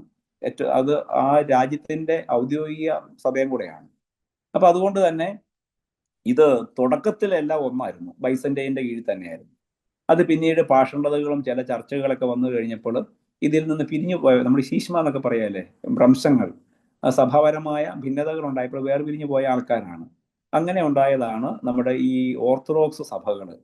ഓർത്തഡോക്സ് എന്ന് പറഞ്ഞാൽ യഥാർത്ഥ വിശ്വാസികൾ എന്നാണ്. അവർ തന്നെ വിളിക്കുകയാണ് ഞങ്ങളാണ് യഥാർത്ഥ വിശ്വാസികളെന്ന്. നമ്മൾ പറയും നമ്മൾ കത്തോലിക്കരാണ്, നമ്മളാണ് അപ്പസ്തോലികമായ പാരമ്പര്യം പിന്തുടരുന്നവരെന്ന്. ഈ 2 കൂട്ടരും തമ്മിൽ വഴക്കുണ്ടാകാതിരിക്കാൻ വേണ്ടി നമ്മൾ ചെയ്യുന്ന ക്രമങ്ങളാണ് ഈ എക്യുമെനിക്കൽ പ്രസ്ഥാനങ്ങൾ, സഭൈക്യ പ്രസ്ഥാനങ്ങൾ, അവരോടുള്ള ചർച്ചകൾ, ഈ കൂടുതൽ കൊടുക്കൽ വാങ്ങലുകൾ, അതിലൂടെ ബന്ധങ്ങളെ കൂടുതൽ വളർത്താനായിട്ട് നമ്മൾ ശ്രമിക്കുന്നതാണ് നമ്മുടെ എക്യുമെനിക്കൽ മൂവ്മെന്റ്സ്, ഈ സഭൈക്യ അല്ലെങ്കിൽ സഭാന്തര സംഭാഷണങ്ങൾ. അതിലൂടെയൊക്കെ നമ്മൾ ഇവരായിട്ട് കൂടുതൽ അടുക്കാനായിട്ട് ശ്രമിക്കുന്നുണ്ട്. ഇത് കൂടാതെയുള്ള മറ്റൊരു ആരാധനാക്രമ കുടുംബമാണ് അർമേനിയൻ ആരാധനാക്രമ കുടുംബം. AD 383 മുതൽ മറ്റുള്ള സഭകളിൽ നിന്നൊക്കെ വേർപിരിഞ്ഞ് ശൈലിയിൽ മുന്നോട്ട് പോകുന്ന ഒരു കുടുംബമാണ് അർമേനിയൻ ആരാധനാക്രമം. ഒരു കൊച്ചു കുടുംബമാണ്. അടുത്തതാണ് അലക്സാണ്ട്രിയൻ. അലക്സാണ്ട്രിയയെ കേന്ദ്രീകരിച്ച് നമ്മുടെ അലക്സാണ്ട്രിയ നമുക്കറിയാം ഈജിപ്തിലാണ്. അപ്പൊ ഈജിപ്തിനെ കേന്ദ്രീകരിച്ച് അവിടെ വളർന്നു വന്ന ഇപ്പോഴത്തെ ഈജിപ്തിലെ അലക്സാണ്ട്രിയ ഈജിപ്തിന്റെ തലസ്ഥാനമായിരുന്നു. അപ്പൊ അതുകൊണ്ട് ഈ അലക്സാണ്ട്രിയയെ കേന്ദ്രീകരിച്ച് വളർന്നു വന്ന ഒരു ആരാധനാക്രമ കുടുംബമാണ് ഈ അലക്സാണ്ട്രിയൻ ആരാധനാക്രമം. അവിടെ കോപ്റ്റിക് ഉണ്ട്, എത്യോപ്യൻ ഉണ്ട്. ഈ അതിന് പിന്നീട് ഇപ്പൊ നമുക്ക് എത്യോപ്യൻ ഇപ്പൊ ഇങ്ങനെ ഒന്നുകൂടെ പുനരുദ്ധരിച്ചൊക്കെ പതുക്കെ വരുന്നുണ്ട്. അതിനോട് ബന്ധപ്പെട്ട് തന്നെ എറിത്രിയൻ എന്ന് പറയുന്ന ഒരു സഭയും കൂടെ ഉണ്ടായിട്ടുണ്ട് ഈ അടുത്ത കാലത്ത്. ഇവരൊക്കെയാണ് ഈ അലക്സാണ്ട്രിയനിൽ പെടുന്നത്. ഇത് കൂടാതെ ഉള്ള ഒന്നാണ് പേർഷ്യൻ ആരാധനാക്രമ കുടുംബം. നമ്മൾ ഈ കാൽദിയൻ എന്നൊക്കെ വിളിക്കുന്ന നമ്മളുടെ ഈ പൗരസ്ത്യ സുറിയാനി ആരാധനാക്രമ കുടുംബം ബന്ധപ്പെട്ട് നിൽക്കുന്നത് പേർഷ്യൻ ആരാധനാക്രമ കുടുംബത്തോടാണ്. കാരണം തോമാശ്രീയായുടെയും പേർഷ്യൻ പ്രവർത്തനവും തോമാശ്രീയുടെ ശിഷ്യന്മാരായിട്ടുള്ള അദ്ദായി ആൻഡ് മാറി അവരുടെ സുവിശേഷ പ്രഘോഷണം വഴിയായിട്ടാണ് പേർഷ്യൻ സഭ ഉണ്ടാകുന്നത്. അതിന്റെ കേന്ദ്രയായിരുന്നു. അപ്പോൾ അങ്ങനെ ഇതിനെ കേന്ദ്രീകരിച്ചുണ്ടായ ഞാൻ ഈ നേരത്തെ പറഞ്ഞ ഈസ്റ്റ് സിറിയൻ, അതായത് പൗരസ്ത്യ സുറിയാനി, നേരത്തെ നമ്മൾ മലങ്കരന്റെ ഒരു ഡയലക്റ്റ് ആണ് സുറിയാനിയിൽ. അതിനെ ആരാധനാക്രമ ഭാഷയായിട്ട് ഉപയോഗിച്ചുകൊണ്ടിരുന്ന സമൂഹമാണ് നമ്മൾ കാൽദിയൻ അല്ലെങ്കിൽ പേർഷ്യൻ എന്ന് വിളിക്കുന്നത്. സഭാപിതാവായിട്ടുള്ള എഫ്രൈം അല്ലെങ്കിൽ നമ്മൾ അഫ്രൈം അല്ലെങ്കിൽ അപ്രൈം എന്ന് വിളിക്കുന്ന പിതാവൊക്കെ ഈ എദേസയുമായിട്ട് ബന്ധപ്പെടുന്നതാണ്. ഈ ഭാഷാപരമായിട്ട് പൗരസ്ത്യ സുറിയാനി ക്രമം എന്നാണ് ഇത് അറിയപ്പെടുന്നത്. എദേസായിൽ ഇത് രൂപം കൊണ്ടു. തോമാശ്രീയുടെ പൈതൃകം വഴി നമ്മുടെ നാട്ടിലേക്ക് വന്നു.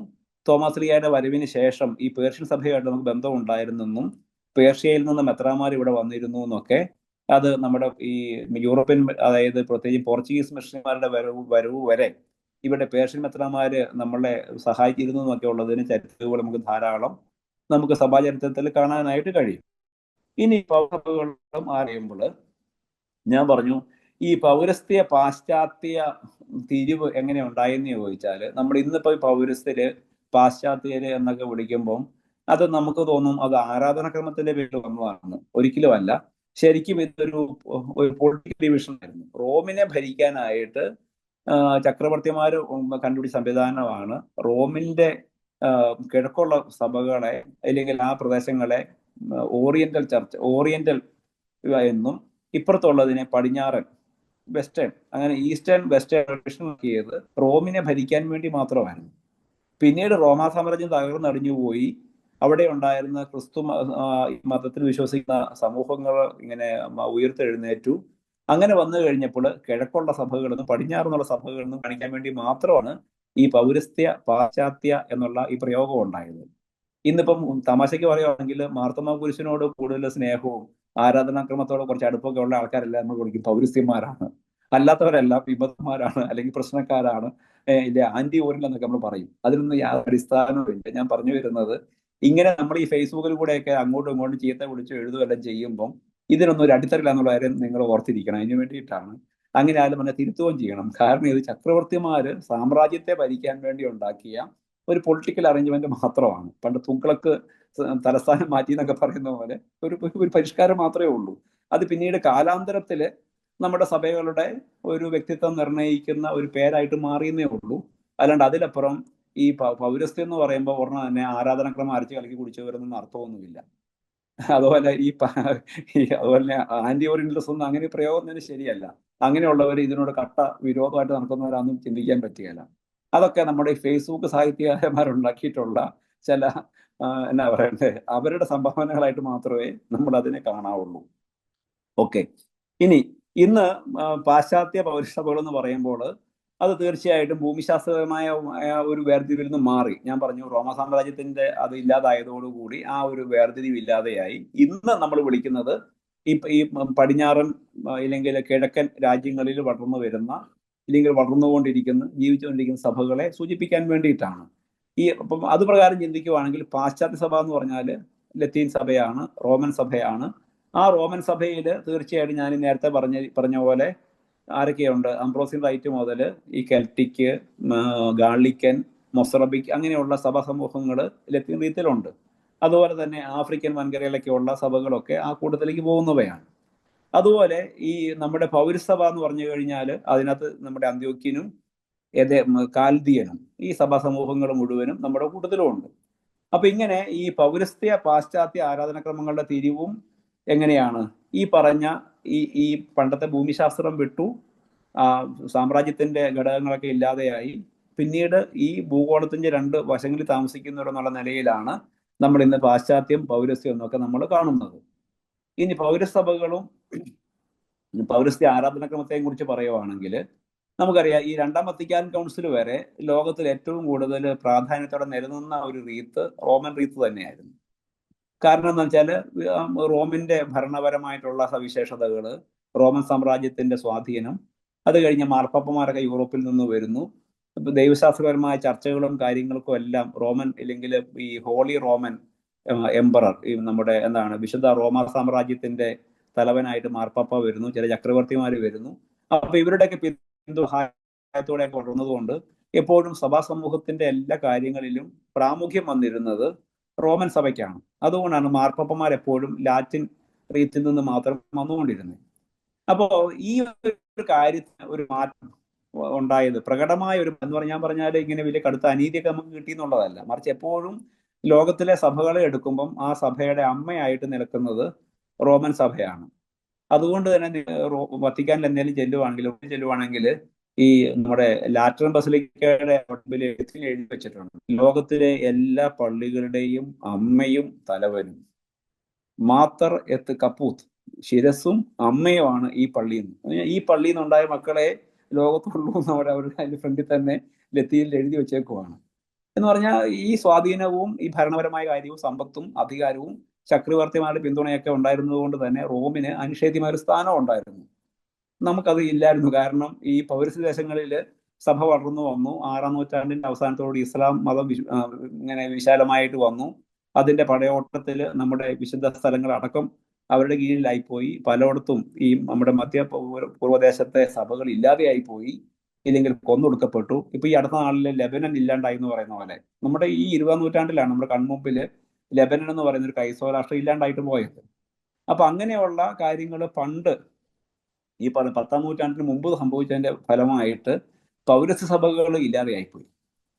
അതിൽ ആകെപ്പാടെ പിടിച്ചു തന്ന ഒരു സഭ അങ്ങനെ നമ്മളേ ഉള്ളൂ. കാരണം ഇങ്ങോട്ട് പിന്നെ വലിയ മതമർദ്ദന പ്രശ്നമൊന്നും വരാത്തതുകൊണ്ട് നമ്മൾ ഇന്ന് വരെ സുരക്ഷിതരായിട്ട് മുന്നോട്ട് പോവുകയാണ്. അതേസമയം നമ്മളുടെ സഹോദരി സഭകളായിരുന്നവരെല്ലാം തന്നെ കടുത്ത മതമർദ്ദനങ്ങളിലൂടെയും പീഡനങ്ങളിലൂടെയും കടന്നുപോയി ഇല്ലാതായവരാണ്. പക്ഷെ അതേസമയം ഈ പറയുന്ന ഒരു യൂറോപ്പിന്റെ പശ്ചാത്തലത്തിൽ റോമൻ സാമ്രാജ്യം അത് റോമ സഭയായിട്ട് മാറി. അതങ്ങനെ ശക്തമായിട്ട് നിലനിന്നതുകൊണ്ട് സഭയുടെ എല്ലാ കാര്യങ്ങളിലും വത്തിക്കാൻ അല്ലെങ്കിൽ റോമിന് ഒരു പ്രത്യേകമായിട്ടുള്ള സ്വാധീനം ഉണ്ടായിരുന്നു. മാർപ്പന്മാർ അവിടെ നിന്നാണ് ഉണ്ടാകുന്നത്. അപ്പൊ ഇതിന് ഒരു മാറ്റം വരുന്നത്, ഇതിനെക്കുറിച്ച് ഗൗരവമായിട്ട് മറ്റു സഭകളെ കുറിച്ച് ഗൗരവമായിട്ട് ചിന്തിച്ചത് വത്തിക്കാൻ കൗൺസിലാണ്. ഞാൻ പറഞ്ഞു, വത്തിക്കാൻ കൗൺസിലിന്റെ രൂപീകരണത്തിന്റെ പുറകില് നമ്മുടെ ജോൺ 23 മാർപ്പാപ്പയുടെ ആഗ്രഹവും അദ്ദേഹം എങ്ങനെയാണ് ഓരോ സഭയെയും കണ്ടത്, അത് സഭകളുടെ അംഗബലത്തെക്കാൾ ഉപരി, രാഷ്ട്രീയമായിട്ടുള്ള സ്വാധീനത്തെക്കാൾ ഉപരി ഓരോ സഭയുടെയും തനതാത്മകത, ഇൻഡിവിജ്വാലിറ്റി, അതെങ്ങനെയാണ് അവർ ജീവിച്ചത്, അവരെ കേൾക്കണം. അതുകൊണ്ട് എല്ലാ മെത്രാന്മാരെയും വത്തിക്കാനെയും വിളിച്ചു കൂട്ടണം, എല്ലാവർക്കും സംസാരിക്കാൻ അവസരം ഉണ്ടാവണം.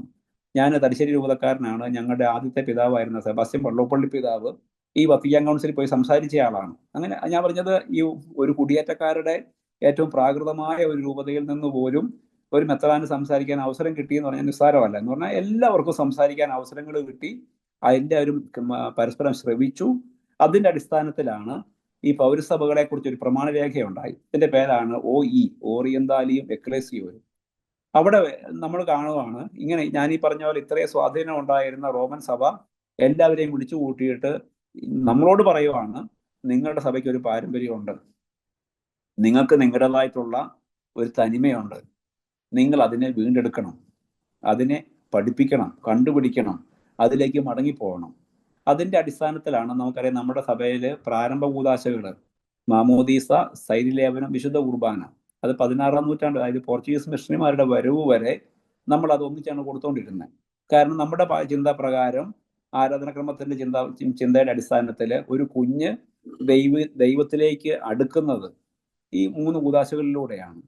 അവൻ മാമോദീസ എന്ന കവാടത്തിലൂടെ സഭയിലേക്ക് വരുന്നു, സഭയിൽ അംഗമായിട്ട് മാറുന്നു.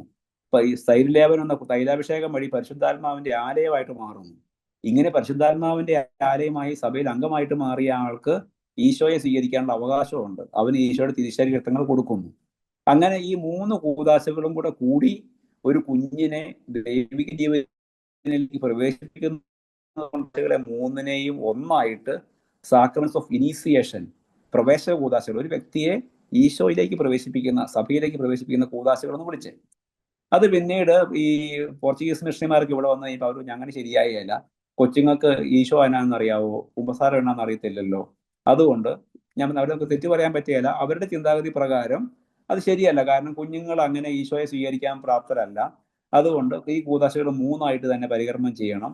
സൈലേപനം എന്ന കൂദാശ വളരെ പ്രധാനപ്പെട്ട കൂദാശയാണ്, മെത്രാനാണ് പരികർമ്മം ചെയ്യണം, അച്ഛനത് കൊടുക്കാൻ പറ്റുകയില്ല എന്നൊക്കെ പറഞ്ഞ് ഉദയംപേരൂർ സൂനകദോസ് മുതൽ 2005 ജനുവരി 6-ാം തീയതി വരെ നമ്മുടെ സഭയിൽ ഈ 3 കൂദാശകൾ 3ആയിട്ടാണ് പരികർമ്മം ചെയ്തുകൊണ്ടിരുന്നത്. 2005 എന്ന് പറഞ്ഞാൽ ഞാൻ പട്ടം മേടിച്ച വർഷമാണ്. 2005 ജനുവരി 6-നാണ് ഈ കൂദാശക്രമം നമ്മുടെ സഭയിൽ ഈ പറയുന്ന വത്തിക്കാൻ കൗൺസിൽ പ്രമാണരേഖയുടെ ചൈതന്യം ഉൾക്കൊണ്ടുകൊണ്ട് നമ്മുടെ കൂദാശക്രമമൊക്കെ പുനരുദ്ധരിച്ച് ഈ 3 കൂദാശകളും ഒന്നിച്ച് പരികർമ്മം ചെയ്യാനായിട്ട് തുടങ്ങിയത്. ഞാൻ ഒരു കുഞ്ഞു ഉദാഹരണം പറഞ്ഞതേ ഉള്ളൂ.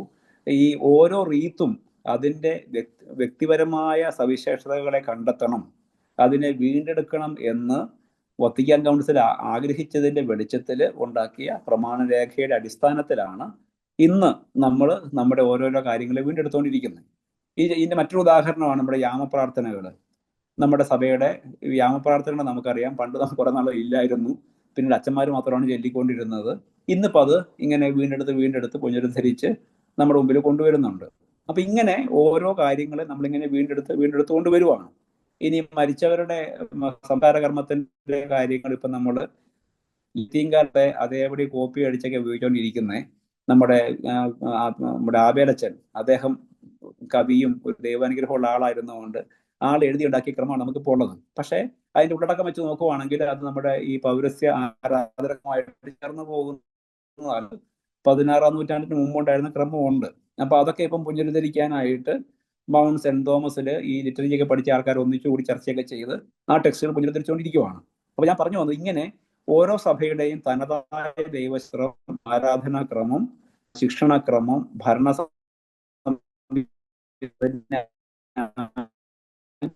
ഈ ഒരു വ്യക്തിപരമായ ഒരു വളർച്ച ഉണ്ടാവുകയുള്ളൂ. ഇപ്പൊ ഉദാഹരണം പറഞ്ഞാൽ നമ്മുടെ ഇപ്പൊ ഈ കടന്നുപോയ വർഷം സമുദായ ശക്തീകരണ വർഷമായിട്ട് നമ്മൾ ആഘോഷിക്കുന്നത് അല്ലേ? പക്ഷെ നമ്മൾ ഏറ്റവും കൂടുതൽ ചർച്ച ചെയ്തത് എന്താണ്? നമുക്ക് PSC നിയമനം കിട്ടുന്നില്ല, നമ്മുടെ പെൺപിള്ളേരാരും വനിതാ പോലീസ് ആകുന്നില്ല, നമ്മുടെ പിള്ളേരെല്ലാം നാട് വിട്ടു പോവുകയാണ്. ഇങ്ങനെയുള്ള നിലവിളികളാണ് നമുക്കുള്ളത്. എന്ന് പറഞ്ഞാൽ ഈ SNDP-കാരെ പോലെ NSSകാരെ പോലെയൊക്കെ ഞാൻ ഈ പറയുന്ന രാഷ്ട്രീയ കേട്ടോ, ഞാൻ ഉദാഹരണം എന്നേ ഉള്ളൂ. എനിക്ക് വിയോജിപ്പൊക്കെ ഉണ്ടായിരിക്കാം, ഞാൻ എൻ്റെ ഒരു റീഡിങ് പറയുന്നത് മാത്രമേ ഉള്ളൂ. പക്ഷെ പറയാതിരിക്കാനും പറ്റുന്നില്ല, പക്ഷെ തൽമാവ് പ്രേരിപ്പിക്കുവാണ്. അപ്പോ എന്താണ് ഈ സമുദായ ശക്തീകരണം എന്നൊക്കെ പറയുമ്പോൾ നമ്മൾ അതിനെ വളരെ പൊളിറ്റിക്കൽ ആക്കുവാണ്. നമുക്ക് കുറെ അതൊന്നും വേണ്ടെന്നല്ല, നമുക്ക് പ്രാതിനിധ്യം കിട്ടരുതെന്നോ നമുക്ക് ഈ സമൂഹത്തിലായിരിക്കുമ്പം നമുക്ക് ആനുകൂല്യങ്ങളെല്ലാം കിട്ടരുതെന്നോ അല്ല. പക്ഷേ വാസ്തവത്തില് ദൈവം ആഗ്രഹിക്കുന്നതാണ് സമുദായ ശക്തീകരണം എന്ന് പറയുമ്പോൾ ഓരോ റീത്തും അതിൻ്റെ വ്യക്തിപരമായ തലങ്ങളെ കണ്ടെത്തി മനസ്സിലാക്കി അതിനെ ഉൾക്കൊണ്ട് അതുമായി ബന്ധപ്പെട്ട് ഇതിനായിട്ട് തുടങ്ങുമ്പോഴാണ് നമ്മൾ ഒരു സമുദായമായിട്ട് മാറുന്നത്. അല്ലാണ്ട് നമ്മളിപ്പം ഈ മുസ്ലിങ്ങളെ പോലെയും ഇല്ലെങ്കിൽ SNDP-കാരെ പോലെ NS-കാരെ പോലെയൊക്കെ ഞങ്ങൾക്ക് ഇന്നതെല്ലാം വേണം, ഇല്ലെങ്കിൽ ഞങ്ങൾ വോട്ട് ചെയ്യല, ഞങ്ങൾ സമരം ചെയ്യും, ഉപവാസം ഇരിക്കും, റോഡ് ബ്ലോക്ക് പറയുന്നതിനേക്കാളും ദൈവം ആഗ്രഹിക്കുന്നത്, സഭ ആഗ്രഹിക്കുന്നത് എന്താണ്? നമ്മൾ ഈ നമ്മുടെ കൂട്ടായ്മകള്, നമ്മുടെ വീട്ടിലെ സന്ധ്യാപ്രാർത്ഥനകള്, പൂർവികർക്ക് നമ്മൾ കൊടുക്കുന്ന ബഹുമാനം, പരസ്പര കുടുംബങ്ങൾ തമ്മിലുള്ള ബന്ധം, പങ്കുവയ്ക്കലുകൾ, അനുസരണം, ഭാര്യ ഭർത്താക്കന്മാരുടെ സമർപ്പണം, അവർ ജീവിതകാലം മുഴുവനും ഭാര്യയും ഭർത്താവായിട്ട് ജീവിക്കുന്നു. ഞാൻ വിദേശത്തൊക്കെ ആയിരുന്ന കാലത്ത് എൻ്റെ അച്ഛൻ്റെ അമ്മച്ചിയുടെ 45-ാമത്തെ വെഡിങ് ആനിവേഴ്സറിയാണ്. അപ്പൊ ഞാനിങ്ങനെ നമ്മുടെ അവിടെയുള്ള 1-2 അമ്മച്ചിമാരോട് എൻ്റെ അപ്പനും അമ്മയും 45 കൊല്ലം ആയി കല്യാണം കഴിച്ചിട്ടെന്ന് പറയുമ്പോൾ അവർ അതിശയപ്പെടുകയാണ്. അങ്ങനെ 45 കൊല്ലം ഒരാണ് ജീവിക്കാൻ പറ്റുമെന്നുള്ളതാണ് അവരുടെ അതിശയം. കാരണം അവിടെ 10 കൊല്ലത്തിൽ അടിച്ചു പിരിഞ്ഞ് അടുത്തതിനെ കെട്ടി, അതിന് 5 കൊല്ലം കൊണ്ട് പിന്നെ ഉപേക്ഷിച്ച് അതിനെ പിരിഞ്ഞു, ഇങ്ങനെ പോകുന്ന എല്ലാം അല്ല കേട്ടോ. പക്ഷെ ഞാൻ പറഞ്ഞ അവരുടെ ഒരു സംസ്കാരത്തിൽ അങ്ങനെ ഒരു 50 കൊല്ലമൊക്കെ അവരാണും പെണ്ണും ഭാര്യയും ഭർത്താവായിട്ട് ജീവിച്ചു എന്നൊക്കെ പറഞ്ഞ അതിശയമാണ്. പക്ഷെ നമുക്കറിയാം നമ്മൾ കൂളായിട്ടാണ് നമ്മൾ ജീവിച്ചു പോകുന്നത്, ഒരു പ്രശ്നവും ഇല്ല. ഈ വാട്സാപ്പും കൊണ്ടുവല്ലാം കൊണ്ടതിന് ശേഷം ഇച്ചിരി പ്രശ്നമൊക്കെ ഉള്ളു, ഇല്ലെങ്കിൽ അതൊന്നും ഇല്ലായിരുന്നു. ഇപ്പൊ ഞാൻ പറഞ്ഞു വന്നേ, ഈ നമ്മൾക്ക് ഈ ഒരു സമൂഹം ഒരു റീത്ത് എന്നുള്ള നിലയിൽ മുന്നോട്ട് പോകുമ്പോൾ അതിന് അതിൻ്റെതായിട്ടുള്ള കുറേ നന്മകളുണ്ട്. അത് പലതും കാലഹരണപ്പെട്ടു പോയി. ആ നന്മകളെ വീണ്ടെടുക്കാനുള്ള ശ്രമം ആയിരിക്കണം നമ്മുടെ ഈ സമുദായ ശക്തീകരണമൊക്കെ. അതാണ് വത്തിക്കാൻ കൗൺസിൽ പറയുന്നത്, പൗരസഭയുടെ ആരാധനാക്രമങ്ങൾ, ക്രൈസ്തവ ജീവിത രീതി എന്നിവയെ വലിയ മതിപ്പോടെയാണ് കത്തോലിക്ക സഭ വീക്ഷിക്കുന്നത്. കാരണം അഭികാമ്യമായ അവരുടെ പൗരാണികത്വം ഒരു പ്രത്യേക സ്ഥാനം അവർക്ക് നൽകുന്നുണ്ട്. ഈ പൗരാണികത്വം എന്ന് പറഞ്ഞാൽ അത് എവിടം വരെ ചെല്ലുന്നുണ്ട്? തോമാശ്ലീഹ വരെ ചെല്ലുന്നുണ്ട്. ഈശോയെ തൊട്ട് എൻ്റെ കർത്താവ് എൻ്റെ ദൈവമെന്ന് വിളിക്കുന്ന ആളുകൾ എത്തുന്നുണ്ട്. മാതാക്കന്മാരിലൂടെ കൈവന്ന അപ്പസ്തോലിക പാരമ്പര്യം അവരിൽ പ്രശോഭിക്കുന്നുണ്ട്. ഈ പാരമ്പര്യമാകട്ടെ സാർവത്രിക സഭയുടെ ദൈവാവിഷ്കൃതവും അവിഭാജ്യവുമായ പിതൃസമ്പത്തിന്റെ ഭാഗമാണ്. It's not separate. ഇത് റോമൻ ആരാധനക്രമം പോലെ തന്നെ, റോമൻ ദൈവശാസ്ത്രം പോലെ തന്നെ കത്തോലിക്ക സഭയുടെ പൊതു ദൈവശാസ്ത്രത്തോടുമേൽ ബന്ധപ്പെട്ട നിയമമാണ്. ഇതിനെ വേർതിരിച്ച് കാണാൻ പറ്റിയല്ല എന്നുള്ള കാര്യം വത്തിക്കാൻ കൗൺസിൽ പറയുകയാണ്. അതുകൊണ്ട് തന്നെ പൗരസഭയുടെ കാര്യത്തിൽ പരിശുദ്ധ സൂനകദോസിന് അതിയായ താല്പര്യമാണുള്ളത്. പ്രസ്തുത സഭകൾ ഈ പാരമ്പര്യത്തിന് സജീവ സാക്ഷികളായിരുന്നല്ലോ. അപ്പോൾ വളർന്ന് വികസിക്കാനും അതോടൊപ്പം അവയിൽ ഇഷ്ടമായിരിക്കും ദൗത്യം നവമായ അപ്പസ്തോലിക ചൈതന്യത്തോടെ പൂർണ്ണമാക്കാനും ഈ സൂനകദോസ് ആഗ്രഹിക്കുന്നു. അപ്പോൾ ഈ നമുക്ക് കിട്ടിയ കാര്യങ്ങളെ, നമ്മുടെ പൊതുവായിട്ടുള്ള പാരമ്പര്യത്തെ വളർത്തി വികസിപ്പിച്ച് മുൻപോട്ട് പോകണമെന്നാണ് സഭ ഈ കൗൺസിൽ പറയുന്നത്. സാർവത്രിക സഭ പൗരസഭകളോട് വളരെയധികം കടപ്പെട്ടിരിക്കുന്നു. ഇതിന് ചരിത്രവും എണ്ണമറ്റ സഭാസ്ഥാപനങ്ങൾ വ്യക്തമായി സാക്ഷ്യം വഹിക്കുന്നുണ്ട്. സഭാപരവും ആധ്യാത്മികവുമായ പിതൃസ്വത്തിനെ കൗൺസിൽ വിലമതിക്കുകയും പ്രശംസിക്കുകയും ചെയ്യുന്നു.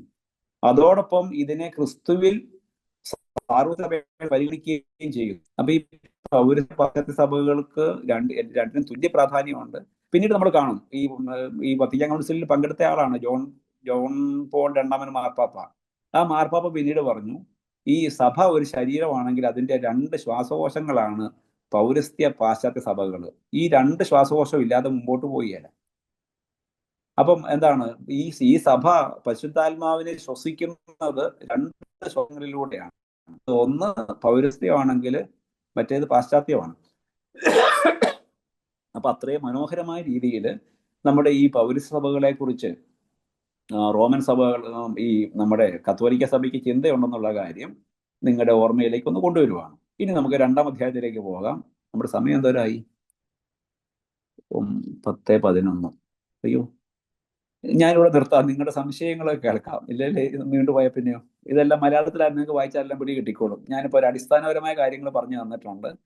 നിങ്ങൾക്ക് എന്തെങ്കിലും സംശയം ഉണ്ടെങ്കിൽ നമ്മൾ അന്വേഷണം തരും. അപ്പോൾ എനിക്ക് നിങ്ങൾ വാട്സപ്പ് ചെയ്താൽ ഇട്ടാൽ മതി. നിങ്ങൾ ടൈപ്പ് ചെയ്ത് ബുദ്ധിമുട്ടൊന്നും വേണ്ട. ഒരു വോയിസ് അയക്കുവാണെങ്കിൽ ഞാൻ മറുപടി വോയിസ് ആയിട്ട് തന്നോളാം. ചോദ്യങ്ങൾ 5-6 ചോദ്യം ഒറ്റ വോയിസ് ആയിട്ട് വിട്ടേക്കരുത്. എനിക്ക് അത്ര ഓർമ്മയൊന്നും ഇല്ലാത്ത കാരണം ഒരു ചോദ്യത്തിന് ഒരു വോയിസ് അങ്ങനെ വിട്ടേക്കുവാണെങ്കിൽ ഞാൻ മറുപടി തന്നോളാം കേട്ടോ. അപ്പൊ നിങ്ങളുടെ സംശയങ്ങൾക്കായിട്ട് ഞാനിതാ കാത്തിരിക്കുന്നു. ഇടയ്ക്ക് കേൾക്കുന്ന ഈ അപശബ്ദം കുറച്ച് ജലദോഷവും ചുമയൊക്കെ ആയിരുന്നു, അതിന്റെയാണ്. കുഴപ്പമില്ലല്ലോ. യെസ് അച്ഛോ, എൻ്റെ പേര് ടി.എസ്. ചെറിയാൻ എന്നാണ്. എൻ്റെ ഒരു സംശയമുള്ളത്, ആ കൊരിന്ത്യ ലേഖനത്തില് കൊരിന്ത്യ സഭയിലുള്ള വിഭാഗീയതയെ കുറിച്ച് പൗലോസ് അപ്പോസ്തലൻ പറയുന്നുണ്ട്. ആ അവിടെ അപ്പോസ്തലൻ ചോദിക്കുന്ന ഒരു പ്രധാന ചോദ്യം ക്രിസ്തു പഠിക്കുന്നു. അതെ.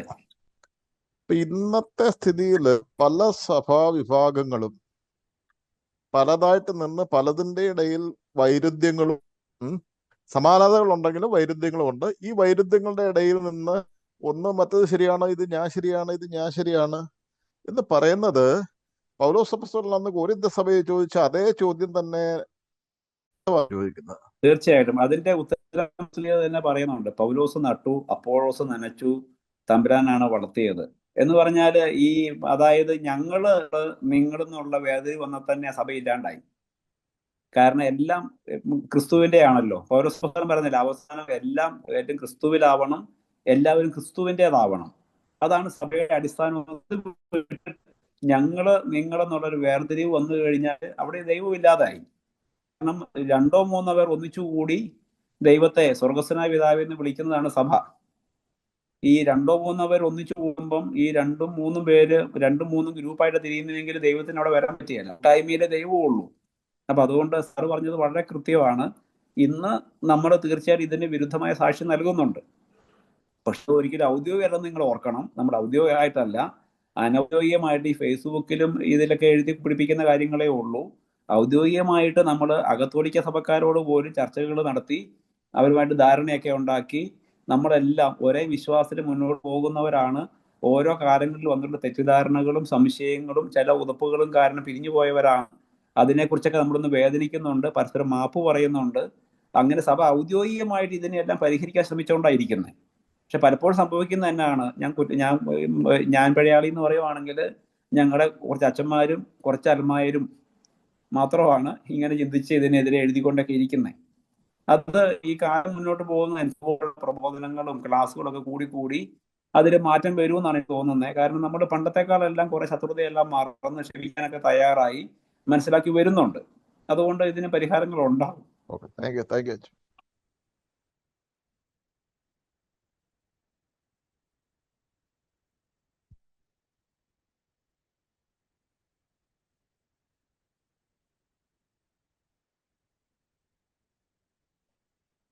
എല്ലാവരും വോയിസ് അയക്കാൻ വേണ്ടി വെയിറ്റ് ചെയ്യുന്നു വേണ്ട കേട്ടോ. ഇപ്പം ചോദിച്ച സമയമുണ്ട്. ഒരു വോയിസ് അയക്കരുതെന്നല്ല, ഇപ്പൊ ഈ ഉള്ള സമയം പ്രയോജനപ്പെടുത്തിക്കൊള്ളാൻ വേണ്ടി പറഞ്ഞതേ ഉള്ളേ.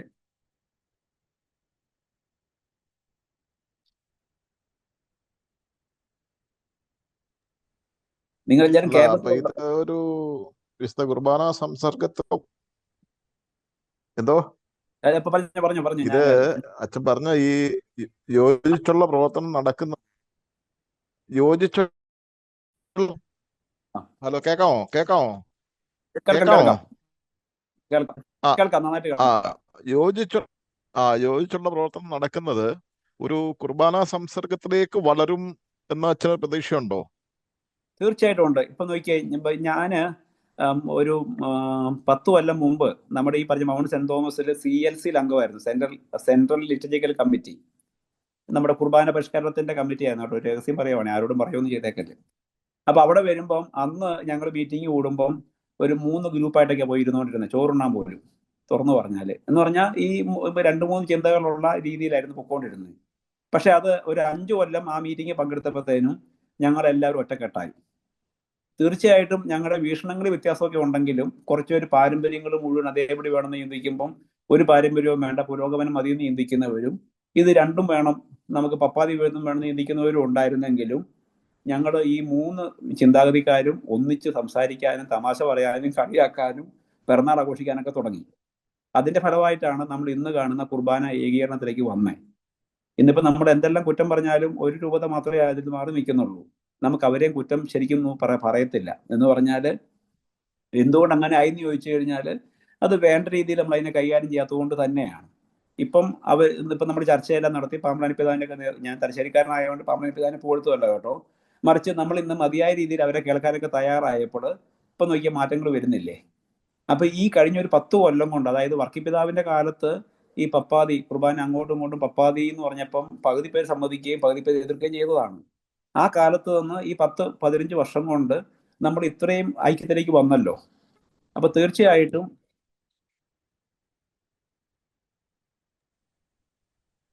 തീർച്ചയായിട്ടും പരിശുദ്ധാത്മാവിന്റെ പ്രവർത്തനം മുന്നോട്ട് പോവും. നമ്മൾ കൂടുതൽ ഒന്നാവും, പരസ്പരം കേൾക്കാനുള്ള മനസ്സ് നമുക്കുണ്ടാവും. അങ്ങനെ ഞാൻ പറഞ്ഞത് എപ്പോഴും ഈ യൂണിറ്റി, ഐക്യം എന്ന് പറയുന്നത് യൂണിഫോമിറ്റി അല്ല. ഈ നമ്മുടെ സ്കൂളിലെ ഒരു മീറ്റിങ്ങിന് പിള്ളേരെല്ലാവരും യൂണിഫോം ഇട്ടുകൊണ്ട് വരുന്നു. പക്ഷെ ആ ഒരു തുണി കഷ്ണം കൊണ്ട് അവർ ധരിക്കുന്ന ആ ഒരു ഡ്രസ് കോഡ് കൊണ്ട് അവരുടെ ദാരിദ്ര്യമോ അവരുടെ പഠനത്തിലുള്ള നിലവാര വ്യത്യാസങ്ങളോ ഒന്നും മറയ്ക്കാൻ പറ്റുകയില്ല. ജസ്റ്റ് മറയ്ക്കാന്ന് പറഞ്ഞാലും അത് ഇല്ലാതാകുന്നില്ല. അപ്പൊ അതുകൊണ്ട് യൂണിറ്റി ഡസൻ മീൻ യൂണിഫോമിറ്റി. അപ്പൊ അതുകൊണ്ട് ആ ഒരു ചിന്തയിലേക്ക് സഭ വന്നിട്ടുണ്ട്. നമുക്ക് പരസ്പരം കൂടുതൽ മനസ്സിലാക്കാനായിട്ട് കഴിയും. അതിന് കൂടുതൽ ചർച്ചകൾ ആവശ്യമുണ്ട്. അതിൻ്റെയൊക്കെ വെളിച്ചത്തിൽ നമ്മൾ ഒറ്റക്കെട്ടായിട്ട് മുന്നോട്ട് പോകും. അതിൽ വ്യത്യസ്തതകൾ ഉണ്ടാവും. ഇപ്പം നമ്മൾ തന്നെ മലയാളികളെന്ന് പറഞ്ഞാൽ നമ്മൾ എന്തെല്ലാം മലയാളമാണ് പറയുന്നത്.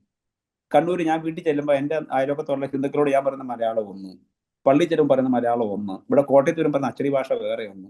ഇവിടെ ലോകത്തുള്ള എല്ലാ മലയാളി പിള്ളേരും പഠിക്കുന്നുണ്ട്. എന്തെല്ലാം സ്ലാങ്ങുകളാണ്, പക്ഷെ എല്ലാം മലയാളം എന്ന് പറയുന്ന പോലെ ഈ വ്യത്യസ്തതകളെ നമ്മൾ ആഘോഷമാക്കുന്ന ഒരു കാലം വരും. അതിപ്പം നിങ്ങളെപ്പോലുള്ള ആൾക്കാർ പഠിക്കാൻ വേണ്ടി വരും. ഇപ്പൊ നോക്കി എന്തുമാത്രം ഈ മാസം തന്നെ എനിക്കൊരു 4-5 ക്ലാസ് ഉണ്ട്, ഓൺലൈൻ ക്ലാസ്സുകൾ. ഞാൻ ഇന്ന് മലബാറിൽ പോയി വന്ദേ ഭാരതിന് പറന്ന് പിടിച്ചു വന്ന് ഞാൻ 9 മണിക്ക് ഞാൻ മുറി കയറി ഉടുപ്പ് ഇട്ട് ക്ലാസ് കൊടുക്കുന്നതാണ്. അത് വേറൊന്നും കൊണ്ടല്ല, നിങ്ങളെപ്പോലെ തീക്ഷ്ണതയുള്ള ആൾക്കാരോട് സംസാരിക്കാൻ ആഗ്രഹം കൊണ്ടുകൂടിയാണ്.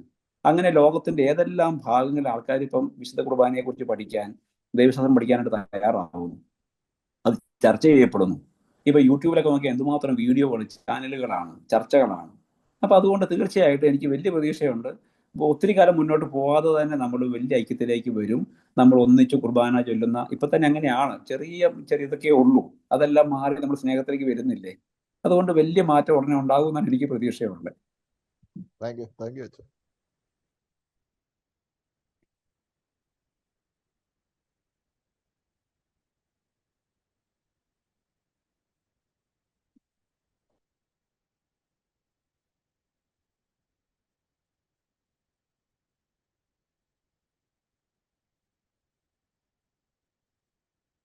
നിങ്ങളെല്ലാവരും ഈ കേരളത്തിലുള്ളവരാണോ അതോ പുറത്തുള്ളവരാണോ? ഞാൻ മാഞ്ചസ്റ്ററിൽ നിന്നാണ് വെച്ചാ, UK യിലാണ്. ഓക്കെ, അപ്പൊ സമയം കുറെ ആയല്ലോ അവിടെ. ഇവിടെ അല്ല, 5 മണി ആകുന്നതേ ഉള്ളൂ. 5 മണിയാകുന്നേ ഉള്ളൂ. ഓക്കെ. അതെ. അപ്പം ഞാൻ ഒരു ചോദ്യം അച്ഛനോട് ചോദിക്കാൻ വേണ്ടി വരുന്നത്. അപ്പൊ അച്ഛൻ അതിന് മുമ്പുള്ള അച്ഛന്റെ ഈ കഴിഞ്ഞ ആൻസറിലൂടെ എനിക്ക് ഉത്തരം കിട്ടി. ഞങ്ങൾ ഇവിടെ ബിഷപ്പുമായിട്ടൊക്കെ കൂടുമ്പോഴത്തേക്കും ഇങ്ങനെ ഇപ്പം കുർബാന തർക്കത്തിന്റെ പ്രശ്നമല്ല, പലയിടത്തും പോലും പല രീതികളിലാണ്, പല ട്യൂണുകളിലാണ് കുർബാന ചൊല്ലുന്നത്. അപ്പൊ ഞാനിവിടെ അൾത്താരപാലന്മാർ ആനിമേറ്റർ. അപ്പം ഇവിടുത്തെ ഒരു രീതിയിലല്ല വേറൊരു രൂപത പോയ അൾത്താരപാലന്മാർ പ്രാർത്ഥന ചൊല്ലുന്നത്. അങ്ങനെ കുറെ സന്ദേഹങ്ങൾ ഞാൻ ഉണ്ടായിരുന്നു. അപ്പൊ ഞങ്ങൾ ബിഷപ്പിനോട് ചെയ്തു, എന്നത്തേക്ക് ഇതൊക്കെ ഒരു ഐക്യത്തിലേക്ക് ചെറിയ കാര്യങ്ങളിൽ പോലും നമ്മൾ വരുമെന്നുള്ളൊരു ചിന്ത അങ്ങനെ പങ്കുവെക്കുക. ബിഷപ്പും കാത്തിരുന്ന് കാണുക, പ്രാർത്ഥിക്കുക, എന്നെങ്കിലും ഇത് ഒരു ഐക്യത്തിലേക്കാകും, എല്ലാ രീതിയിലാകും എന്നുള്ള രീതിയിലാണ്. അപ്പം എൻ്റെയൊക്കെ ഒരു വലിയ സന്ദേഹമായിരുന്നു, നമ്മുടെയൊക്കെ മരണത്തിന് മുമ്പെങ്കിലും ഇതൊക്കെ ഒന്ന് കാണാൻ പറ്റുമോ എന്നുള്ളൊരു വലിയ ചിന്തകളൊക്കെ അലട്ടുന്നതായിരുന്നു. പക്ഷെ ഇപ്പം അച്ഛൻ ആ ആൻസർ തന്നപ്പോൾ, ആ യൂണിഫോമിന്റെ കഥ പറഞ്ഞപ്പോൾ എനിക്കൊരു ബോധ്യം ഉണ്ടായി. ഇത് ഐക്യം ഐക്യം ഇത് കൂ- ഇത് കൂടാതെ അതിനെ സപ്പോർട്ട് ചെയ്യാൻ ഒരു കാര്യമാണ് ഞാൻ പഴനിമത്തിൽ എന്ന് പറയാം. നമ്മുടെ ഈ ആരാധനാക്രമത്തെ കുറിച്ച് ഏറ്റവും മനോഹരമായിട്ട് എഴുതിയ ആള് റാറ്റ്സിംഗർ പിതാവാണ്, കാർഡിനൽ റാറ്റ്സിംഗർ, നമ്മുടെ ബെനഡിക്റ്റ് 16 മാർപ്പാപ്പ. അദ്ദേഹത്തിന്റെ പ്രശസ്തമായ പുസ്തകമാണ് the spirit of the liturgy. അത് ഇംഗ്ലീഷിലും മലയാളത്തിലെല്ലാം കിട്ടും, അതിന്റെ PDF പോലും ഇന്റർനെറ്റിലുണ്ട്. അതൊന്ന് വായിച്ചാൽ അതിന്റെ തുടക്കത്തിൽ മാർപ്പാപ്പ ഈ അത് എഴുതിയതാണ്. അതിൽ അദ്ദേഹം പറയുന്ന ഒരു കാര്യം, എടുത്ത് മോശയെ ദൈവം പറഞ്ഞു വിടുവാണ്. എന്നിട്ട് ദൈവം പറയാണ്, ലെറ്റ് മൈ പീപ്പിൾ ഗോ. എന്തിനാണ്? ആരാധിക്കാൻ വേണ്ടി എൻ്റെ ജനത്തെ വിട്ടയക്കണം. അപ്പം ആരാധനാക്രമത്തിന്റെ അടിസ്ഥാന കാര്യം എന്ന് പറഞ്ഞാൽ സ്വാതന്ത്ര്യമാണ്. അവർക്ക് ആരാധിക്കാൻ പറ്റുള്ളൂ. ഏതെങ്കിലും ഒരു വിഭാഗത്തിന്റെയോ ഒരു ചിന്താഗതിയുടെയോ മർക്കടമുഷി നിൽക്കുന്ന ആൾക്ക് ആരാധിക്കാൻ പറ്റുകയില്ല. പോയി ഒച്ചപ്പാടുണ്ടാക്കാം, കുറെ പരിശുദ്ധനൊക്കെ വിളിക്കാന്നേ ഉള്ളൂ, അത് ആരാധനയാകില്ല. അതാണ് ഒന്നാമത്തെ കാര്യം. ഈ അടിമകൾക്ക് ആരാധിക്കാൻ പറ്റുകയില്ല, സ്വാതന്ത്ര്യം വേണം. രണ്ടാമത്തെ കാര്യം അവർ പറയാണ്, അപ്പൊ ഫറോ പറഞ്ഞു, നിങ്ങൾ പൊക്കോ, പുരുഷന്മാർ പൊക്കോ, സ്ത്രീകളും കുഞ്ഞുങ്ങളൊക്കെ അവിടെ നിൽക്കട്ടെ. അന്നേരം ഇപ്പം മോശയോട് പറയാണ്, നീ എന്ന് പറ, അങ്ങനെ പുരുഷന്മാർ തന്നെ പോരാ, സ്ത്രീകളും കുട്ടികളും പുരുഷന്മാരും കന്നുകാലി ആടുമാടും എല്ലാം പോകണം. എന്ന് പറഞ്ഞാൽ ആരാധന സമഗ്രമാകണം, എല്ലാവരും കൂടെ ഉൾക്കൊള്ളുന്നതാണ്. അല്ലാണ്ട് ഒരാൾ പോയി പ്രാർത്ഥിച്ചാലോ എനിക്കിഷ്ടമുള്ള പള്ളിയിൽ പോയാലോ പോരാ, അത് സമഗ്രമാണ്. എല്ലാവരുടെ ഒരു കൂട്ടായ്മയിലെ ആരാധന ഉണ്ടാവുള്ളൂ. മൂന്നാമത്തെ കാര്യമാണ്, അപ്പം ഫറോ പറഞ്ഞ പിന്നെ ശരി, നിക്കക്കടി ഇല്ലാത്തതുകൊണ്ട് പറഞ്ഞാൽ പിന്നെ നിങ്ങൾ ഇവിടെ ആരാധിച്ചു, അങ്ങോട്ടെങ്ങാനും മാറി എന്നിട്ട് തിരിച്ചു പോരെ. അതിപ്പം മോശ പറയാണ്, ദൈവം പറയാണ്, ഞങ്ങൾക്ക് അറിഞ്ഞുകൂടാ, we do not know how to worship. അത് ദൈവം കാണിച്ചു തരുന്ന സ്ഥലത്ത് ചെല്ലുമ്പം ദൈവം പറയുന്നത് പോലെ ചെയ്യാനേ ഞങ്ങൾക്ക് പറ്റുള്ളൂ. ഞങ്ങളല്ല ഇതിനെ രൂപകൽപ്പന ചെയ്യുന്നത്, ഞങ്ങളല്ല ഇതിനെ ഡിസൈൻ ചെയ്യുന്നത്. അപ്പൊ അതുകൊണ്ട് ഞങ്ങൾക്ക് വേണ്ട വിധം ആരാധിക്കേണ്ടത് എങ്ങനെയെന്ന് ഞങ്ങൾക്ക് അറിഞ്ഞുകൂടാ. അപ്പൊ ഈ ഒരു എളിമ എന്ന് പറഞ്ഞാൽ, ഈ ആരാധനാക്രമം എന്ന് പറഞ്ഞാൽ ഞാൻ പറയുന്നതോ നീ പറയുന്നതോ അല്ല. നമ്മൾ ഒന്നിച്ചിരുന്ന് പ്രാർത്ഥിക്കുമ്പോൾ, ഒന്നിച്ചിരുന്ന് ചർച്ച ചെയ്യുമ്പോൾ പരിശുദ്ധാരൂപിയുടെ ഒരു വെളിച്ചം കിട്ടി. അത് നമുക്ക് ഞാൻ നേരത്തെ പറഞ്ഞ പാരമ്പര്യത്തിലും നമ്മുടെ നമ്മുടെ വിശുദ്ധ ഗ്രന്ഥത്തിലും പാരമ്പര്യത്തിലും പിതാക്കന്മാരുടെ പ്രബോധനങ്ങളിലൂടെയും വന്ന് അതിനെ നമ്മൾ ഇന്ന് ഒന്നിച്ചിരുന്ന് നമുക്ക് എങ്ങനെ ഇതിനെ മെച്ചപ്പെടുത്താമെന്ന് ചിന്തിക്കുമ്പോൾ ആ കൂട്ടായ്മയിൽ പരിശുദ്ധാരൂപി വെളിപ്പെടുത്തുന്നതിന്റെ വെളിച്ചത്തിൽ നമ്മൾ ഇങ്ങനെ ആക്കുന്നതാണ് ആരാധനാക്രമം. അതിനപ്പുറത്തേക്ക് ഞാൻ പറയുന്ന പോലെ വന്നില്ലേ ശരിയായില്ല എന്ന് പിടിച്ചാല് അവിടെ ദൈവമില്ല, ദൈവം കടന്നുപോയി.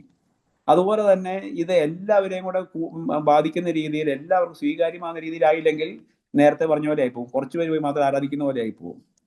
അതുപോലെ ഞാൻ പിടിക്കുന്നിടത്ത് നിൽക്കണമെന്ന് ചിന്തിക്കുന്നിടത്ത് എന്ത് പറ്റും? ഏറ്റവും ആദ്യത്തെ സ്വാതന്ത്ര്യം ഇല്ലാണ്ടായി, നമ്മളെ ഒരാശയത്തിന് തടവുകാരനായിട്ട് പോകും. അപ്പൊ അതുകൊണ്ട് ഈ 3 കാര്യങ്ങൾ ആരാധനാക്രമത്തിന് അടിസ്ഥാനമാണെന്ന് മാർപ്പാപ്പ പറയുന്നുണ്ട്. എനിക്കത് ഒത്തിരി ഇഷ്ടമുള്ളൊരു കാര്യമാണ്. കാരണം ഇത് ഉള്ളിൽ സൂക്ഷിക്കുവാണെങ്കിൽ നമുക്ക് വലിയ ബുദ്ധിമുട്ടില്ല. ഈ പറഞ്ഞ ഈ യൂണിറ്റി എന്ന് പറഞ്ഞ യൂണിഫോമിറ്റി അല്ല, ഈ നമ്മുടെ ഈ വൈവിധ്യം, നമ്മുടെ ഇന്ത്യ തന്നെ എടുക്കാമല്ലോ നമുക്ക്. ഈ നമ്മൾ പറയുന്ന യൂണിറ്റി ഇൻ ഡൈവേഴ്സിറ്റി, തമിഴനും തെലുങ്കനും കന്നഡികനും മലയാളിയും എല്ലാം കൂടെ കൂടുമ്പം അതിനകത്തു നിന്ന് നമ്മുടെ ഒരു ദേശീയത രൂപീകരിക്കുന്ന പോലെ ഈ വ്യത്യാസങ്ങളെ എല്ലാം വെച്ചുകൊണ്ട് തന്നെ അതിനകത്ത്, അതാണ് പൗലോസ്ലീഹ പറയുന്നത്, എവിടെ എന്തെല്ലാം പറഞ്ഞാലും പ്രഘോഷിക്കപ്പെടുന്നത് ക്രിസ്തു തന്നെയാണ്. അപ്പൊ ആരാധിക്കപ്പെടുന്നത് ലോകത്ത് ഏതെല്ലാം ആളുകൾ എങ്ങനെയെല്ലാം ആരാധിച്ചാലും സഭ പറയുന്നുണ്ട് അതിലൂടെ എല്ലാം ആരാധിക്കപ്പെടുന്നത് ക്രിസ്തു തന്നെയാണ്. അപ്പൊ ആ ഒരു ചിന്തയോടുകൂടി നമ്മൾ ഇറങ്ങുവാണെങ്കിൽ എനിക്ക് നമുക്ക് ചർച്ച ചെയ്യാൻ എളുപ്പമുണ്ട്. മറ്റേ നമുക്ക് ഭയങ്കര ബലമാണ്, ഇങ്ങനെ അവര് ശരിയല്ല ഞാൻ ശരിയാണെന്നുള്ള ഒരു മുൻവിധിയോടെ ഇറങ്ങുമ്പോൾ തന്നെ നമുക്കൊരു ബലം പിടുത്തമാണ്, ഒരു മസിൽ പിടുത്തമാണ്. അത് വിട്ടച്ച് നമുക്ക് ഈ ഉപാധികളില്ലാതെ പരസ്പരം കേൾക്കാം. അതല്ലേ ഡയലോഗ് എന്ന് പറയുന്നത്. നമുക്ക് ചുമ്മാ കേൾക്കാം, എന്നിട്ട് ഒന്നിച്ചിരുന്ന് വർത്താനമൊക്കെ പറയാം, കുറച്ച് ഭക്ഷണം കഴിക്കാം, പ്രാർത്ഥിക്കാം. അതിന്റെ ആ കൂട്ടായ്മയിൽ നിന്ന് കാര്യങ്ങൾ വരും. പക്ഷെ ഇപ്പൊ ഞാൻ നോക്കുമ്പോൾ നമുക്കത് വരുന്നുണ്ട്. അതുകൊണ്ട് തീർച്ചയായിട്ടും നിങ്ങളുടെ മരണമൊന്നും ചിന്തിക്കണ്ട, നിങ്ങളുടെ നല്ല പ്രായത്തിന് മുമ്പ് തന്നെ ഇതൊക്കെ സംഭവിക്കും. നിങ്ങളുടെ ചെറുപ്പക്കാരുണ്ടായിരുന്നു. പല രൂപതകളിൽ നിന്നും പല സ്ഥലങ്ങളിൽ നിന്നും വന്ന ആൾക്കാരായതുകൊണ്ട് ഈ കുഞ്ഞുങ്ങളൊക്കെ നമ്മളോട് ചോദിക്കുമ്പോൾ ചില ചോദ്യങ്ങൾക്ക് ഉത്തരവില്ലാതായി പോകും. അപ്പൊ ഒത്തിരി താല്പര്യമുള്ള കുഞ്ഞുങ്ങൾ ഇവിടെ ഇംഗ്ലീഷാണ് അവർ സംസാരിക്കുന്നതിനും പ്രാർത്ഥനകൾ പഠിച്ചും സുറിയാനൊക്കെ പഠിക്കുന്ന പിള്ളേരുണ്ട് നമ്മുടെ കൂട്ടത്തില്. അവർക്ക് ഉത്തരം കൊടുക്കേണ്ടി വരും. അപ്പം നമ്മൾ ചില സമയത്ത് ഉത്തരവില്ലാത്തവരായിട്ട് പോകും. അപ്പൊ അവരോട് ഇങ്ങനെ എടുത്താൽ മതി, അപ്പൊ അവർക്ക് മനസ്സിലാവും. നമ്മുടെ ഒരു ഇടവക, നമ്മുടെ ഒരു കുടുംബ കൂട്ടായ്മയിൽ ഓരോ കുടുംബങ്ങൾ എടുത്താൽ പോലെ എന്ത് വ്യത്യാസമുണ്ട് ഓരോ കുടുംബങ്ങൾ തമ്മില്, ലാംഗ്വേജസ് തമ്മില്, കൾച്ചേഴ്സ് തമ്മില്. പക്ഷെ അതിന്റെ അപ്പുറം ഇപ്പൊ എയർപോർട്ടിൽ നമ്മൾ ഒരു ഫ്ലൈറ്റ് കാത്തിരിക്കുമ്പം നമ്മൾ തമ്മിൽ ഒരു ഫ്ലൈറ്റ് 5 മിനിറ്റ് വൈകുവാണെങ്കിൽ ഉള്ള ഒരു കൂട്ടായ്മയില്ലേ, എന്ന് പറയുന്ന പോലെ അതിങ്ങനെ ഉണ്ടായിക്കോളും. അത് പറഞ്ഞു കൊടുത്താൽ പിള്ളേർക്ക് മനസ്സിലാവും ഇങ്ങനത്തെ കുഞ്ഞു ഉദാഹരണങ്ങളിലൂടെ. അതിനെ ഈ പറയുന്ന പഴയ നിയമത്തിൽ ഇതൊക്കെ എടുത്ത് പറയുവാണെങ്കിൽ അത് വളരെ വളരെ വളരെ എളുപ്പം മനസ്സിലാക്കാനായിട്ട്. നിങ്ങളുടെ എല്ലാം അധികം പേരും തന്നെ കാറ്റഗറിസ്റ്റുകളൊക്കെ ആണല്ലോ.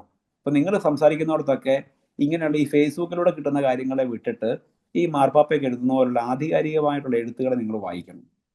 എന്നിട്ട് അത് പറഞ്ഞു കൊടുക്കുവാണെങ്കിൽ അത് വളരെ എക്സംപ്ലറി ആണ്. ആൾക്കാർക്ക് മനസ്സിലാവുകയും ചെയ്തോളും. നമുക്കൊരു നല്ല എന്താണ് ഒരു നോബിൾ തോട്ടാണ്. നമ്മുടെ ഇങ്ങനെ ഇങ്ങനെ ഫ്രാഗ്മെന്റ് ആക്കി ഇങ്ങനെ കഷ്ണങ്ങളാക്കുന്ന ചില ചിന്തകളെക്കാൾ ഉപരി നമുക്ക് എല്ലാവർക്കും പരസ്പരം അങ്ങോട്ടും. ഇപ്പം ഉദാഹരണം പറഞ്ഞാൽ നമ്മളിവിടെ കേരളത്തിലായിരിക്കുമ്പോൾ നമ്മൾ പറയും 16ാം നൂറ്റാണ്ട് മുതൽ ഈ ഇത്രയും നാൾ വരെ നമ്മൾ ലത്തീൻകാർ ഉപദ്രവിച്ചു എന്ന് പറയും. ഇത് നിങ്ങളവിടെ ചെല്ലുമ്പോൾ നിങ്ങൾ ഏത് പള്ളിയിലാണ് കൂടുന്നത്? ലത്തീൻകാരുടെ പള്ളിയിൽ അവർ നമുക്ക് പള്ളി വിട്ടു തരുന്നു, നമുക്ക് എല്ലാ സൗകര്യങ്ങളും തരുന്നു. ചിലയിടത്തൊക്കെ നമ്മുടെ അച്ഛന്മാർ അവർ പള്ളി താമസിപ്പിച്ച് അച്ഛന് അവർ ശമ്പളം കൊടുക്കുന്നു, എന്നിട്ട് നമുക്ക് വേണ്ടി മലയാളം കുർബാന ചൊല്ലിപ്പിക്കുന്നു. ഞാൻ ഇറ്റലിയിലുണ്ടായിരുന്ന കാലത്ത് അവിടുത്തെ ലത്തീൻ പള്ളിയിൽ അച്ഛൻ എന്നെ എന്നും വിളിച്ചു പറയുമായിരുന്നു, എടാ നീ നിന്റെ ആൾക്കാരെല്ലാം വിളിച്ചു കൂട്ടി പിള്ളേരെ മലയാളത്തിന്റെ കുർബാന മലയാള ഭാഷ പഠിപ്പിക്കുക, നിന്റെ ഭാഷ ഇവിടെ നിന്ന് ഇല്ലാണ്ടായി പോവാന്ന് പറഞ്ഞ് ഒരു ഡോൺ ആൾദോ ഉണ്ടായിരുന്നു. ആ ആളെ എന്നെ നമുക്ക് വണ്ടിക്കൂലി തരും, നമ്മളെ പ്രേരിപ്പിക്കുക, നിന്റെ ഈ പിള്ളേർക്കൊന്നും മലയാളം അറിയത്തില്ല, അവരെ മലയാളം പഠിപ്പിക്കുക. അപ്പൊ അങ്ങനെയുള്ള ഈ നല്ല പൊള്ളുന്ന അനുഭവങ്ങൾ കിട്ടുമ്പോൾ നമുക്ക് മനസ്സിലാകുന്നത് നമ്മളിങ്ങനെ ഓരോ കാലഘട്ടത്തിൽ തടവുകാരായി പോയാൽ പറ്റിയല്ല. നമുക്കൊരു ഈ പറയുന്ന ഒരു സമഗ്രമായ ഒരു വീക്ഷണം വേണം. അതില് എല്ലാ സഭകൾക്കും ഇല്ല ഓരോ കാലഘട്ടത്തിന് അതിൻ്റെതായ ചെറിയ ചെറിയ മുറിവുകളും പോരായ്മകളൊക്കെ ഉണ്ട്. അത് ചരിത്രത്തിന്റെ ഭാഗമാണ്. We can escape or we can delete it. പക്ഷേ അതിനെ മാത്രം ഹൈലൈറ്റ് ചെയ്തുകൊണ്ട് പോയാൽ എന്നാ കുഴപ്പം? ഈ മുറിവുകൾ ഇങ്ങനെ എന്നും സജീവമായിട്ട് നിലനിൽക്കും, അതൊരിക്കലും ഉണങ്ങിയല്ല. മറിച്ച് ഈ ഇങ്ങനെയുള്ള നന്മകളൊക്കെ അനുഭവിച്ചതിന്റെ വെളിച്ചത്തിൽ നമുക്ക് ഈ വരുന്ന തലമുറയെ പഠിപ്പിക്കാൻ പറ്റണം. ഇങ്ങനെ അവർ ലത്തീൻകാരാണെങ്കിലും ആ പള്ളി നമുക്ക് അവർ തന്നതാണ്. We are brothers, we are one in Christ, one in faith. പക്ഷേ എന്താണ് ഡിഫറെന്റ് എക്സ്പ്രഷൻ. ഒരാൾ ഡാഡി എന്ന് വിളിക്കും, ഒരാൾ പപ്പയെന്ന് വിളിക്കും, ഒരാൾ അപ്പാപ്പി എന്ന് വിളിക്കും, ഒരാൾ അപ്പാച്ചി എന്ന് വിളിക്കും. എല്ലാം ഒരപ്പം തന്നെയാണ്, ഡിഫറെന്റ് എക്സ്പ്രഷൻസ്. അത് എടുത്തു കഴിഞ്ഞാൽ പിള്ളേർക്ക് പിടി കിട്ടി. അതുകൊണ്ട് ഈ സബ് ടു യു, അതായത് നിങ്ങൾ ഈ തലമുറയ്ക്കും ഇനി വരാമെന്ന തലമുറയ്ക്കും ആണ് ഇത് ചെയ്യാൻ പറ്റുള്ളൂ. നമ്മൾക്ക് മുമ്പുണ്ടായിരുന്നവരെ കൊണ്ട് രക്ഷയില്ല, അവർ കഴിഞ്ഞു പോയി. മാത്രമല്ല ആ നിർഭാഗ്യവശാൽ അവർക്ക് ഇത്രയും അവസരങ്ങളും കിട്ടിയില്ല, ഇങ്ങനെയുള്ള പഠിക്കാനുള്ള അവസരങ്ങളോ വേദികളോ അവർക്ക് ഇല്ലാണ്ട് പോയി. പക്ഷേ ബ്ലെസ്ഡ് ആർ വി, നമുക്ക് അവസരങ്ങളുണ്ട്. യെസ്.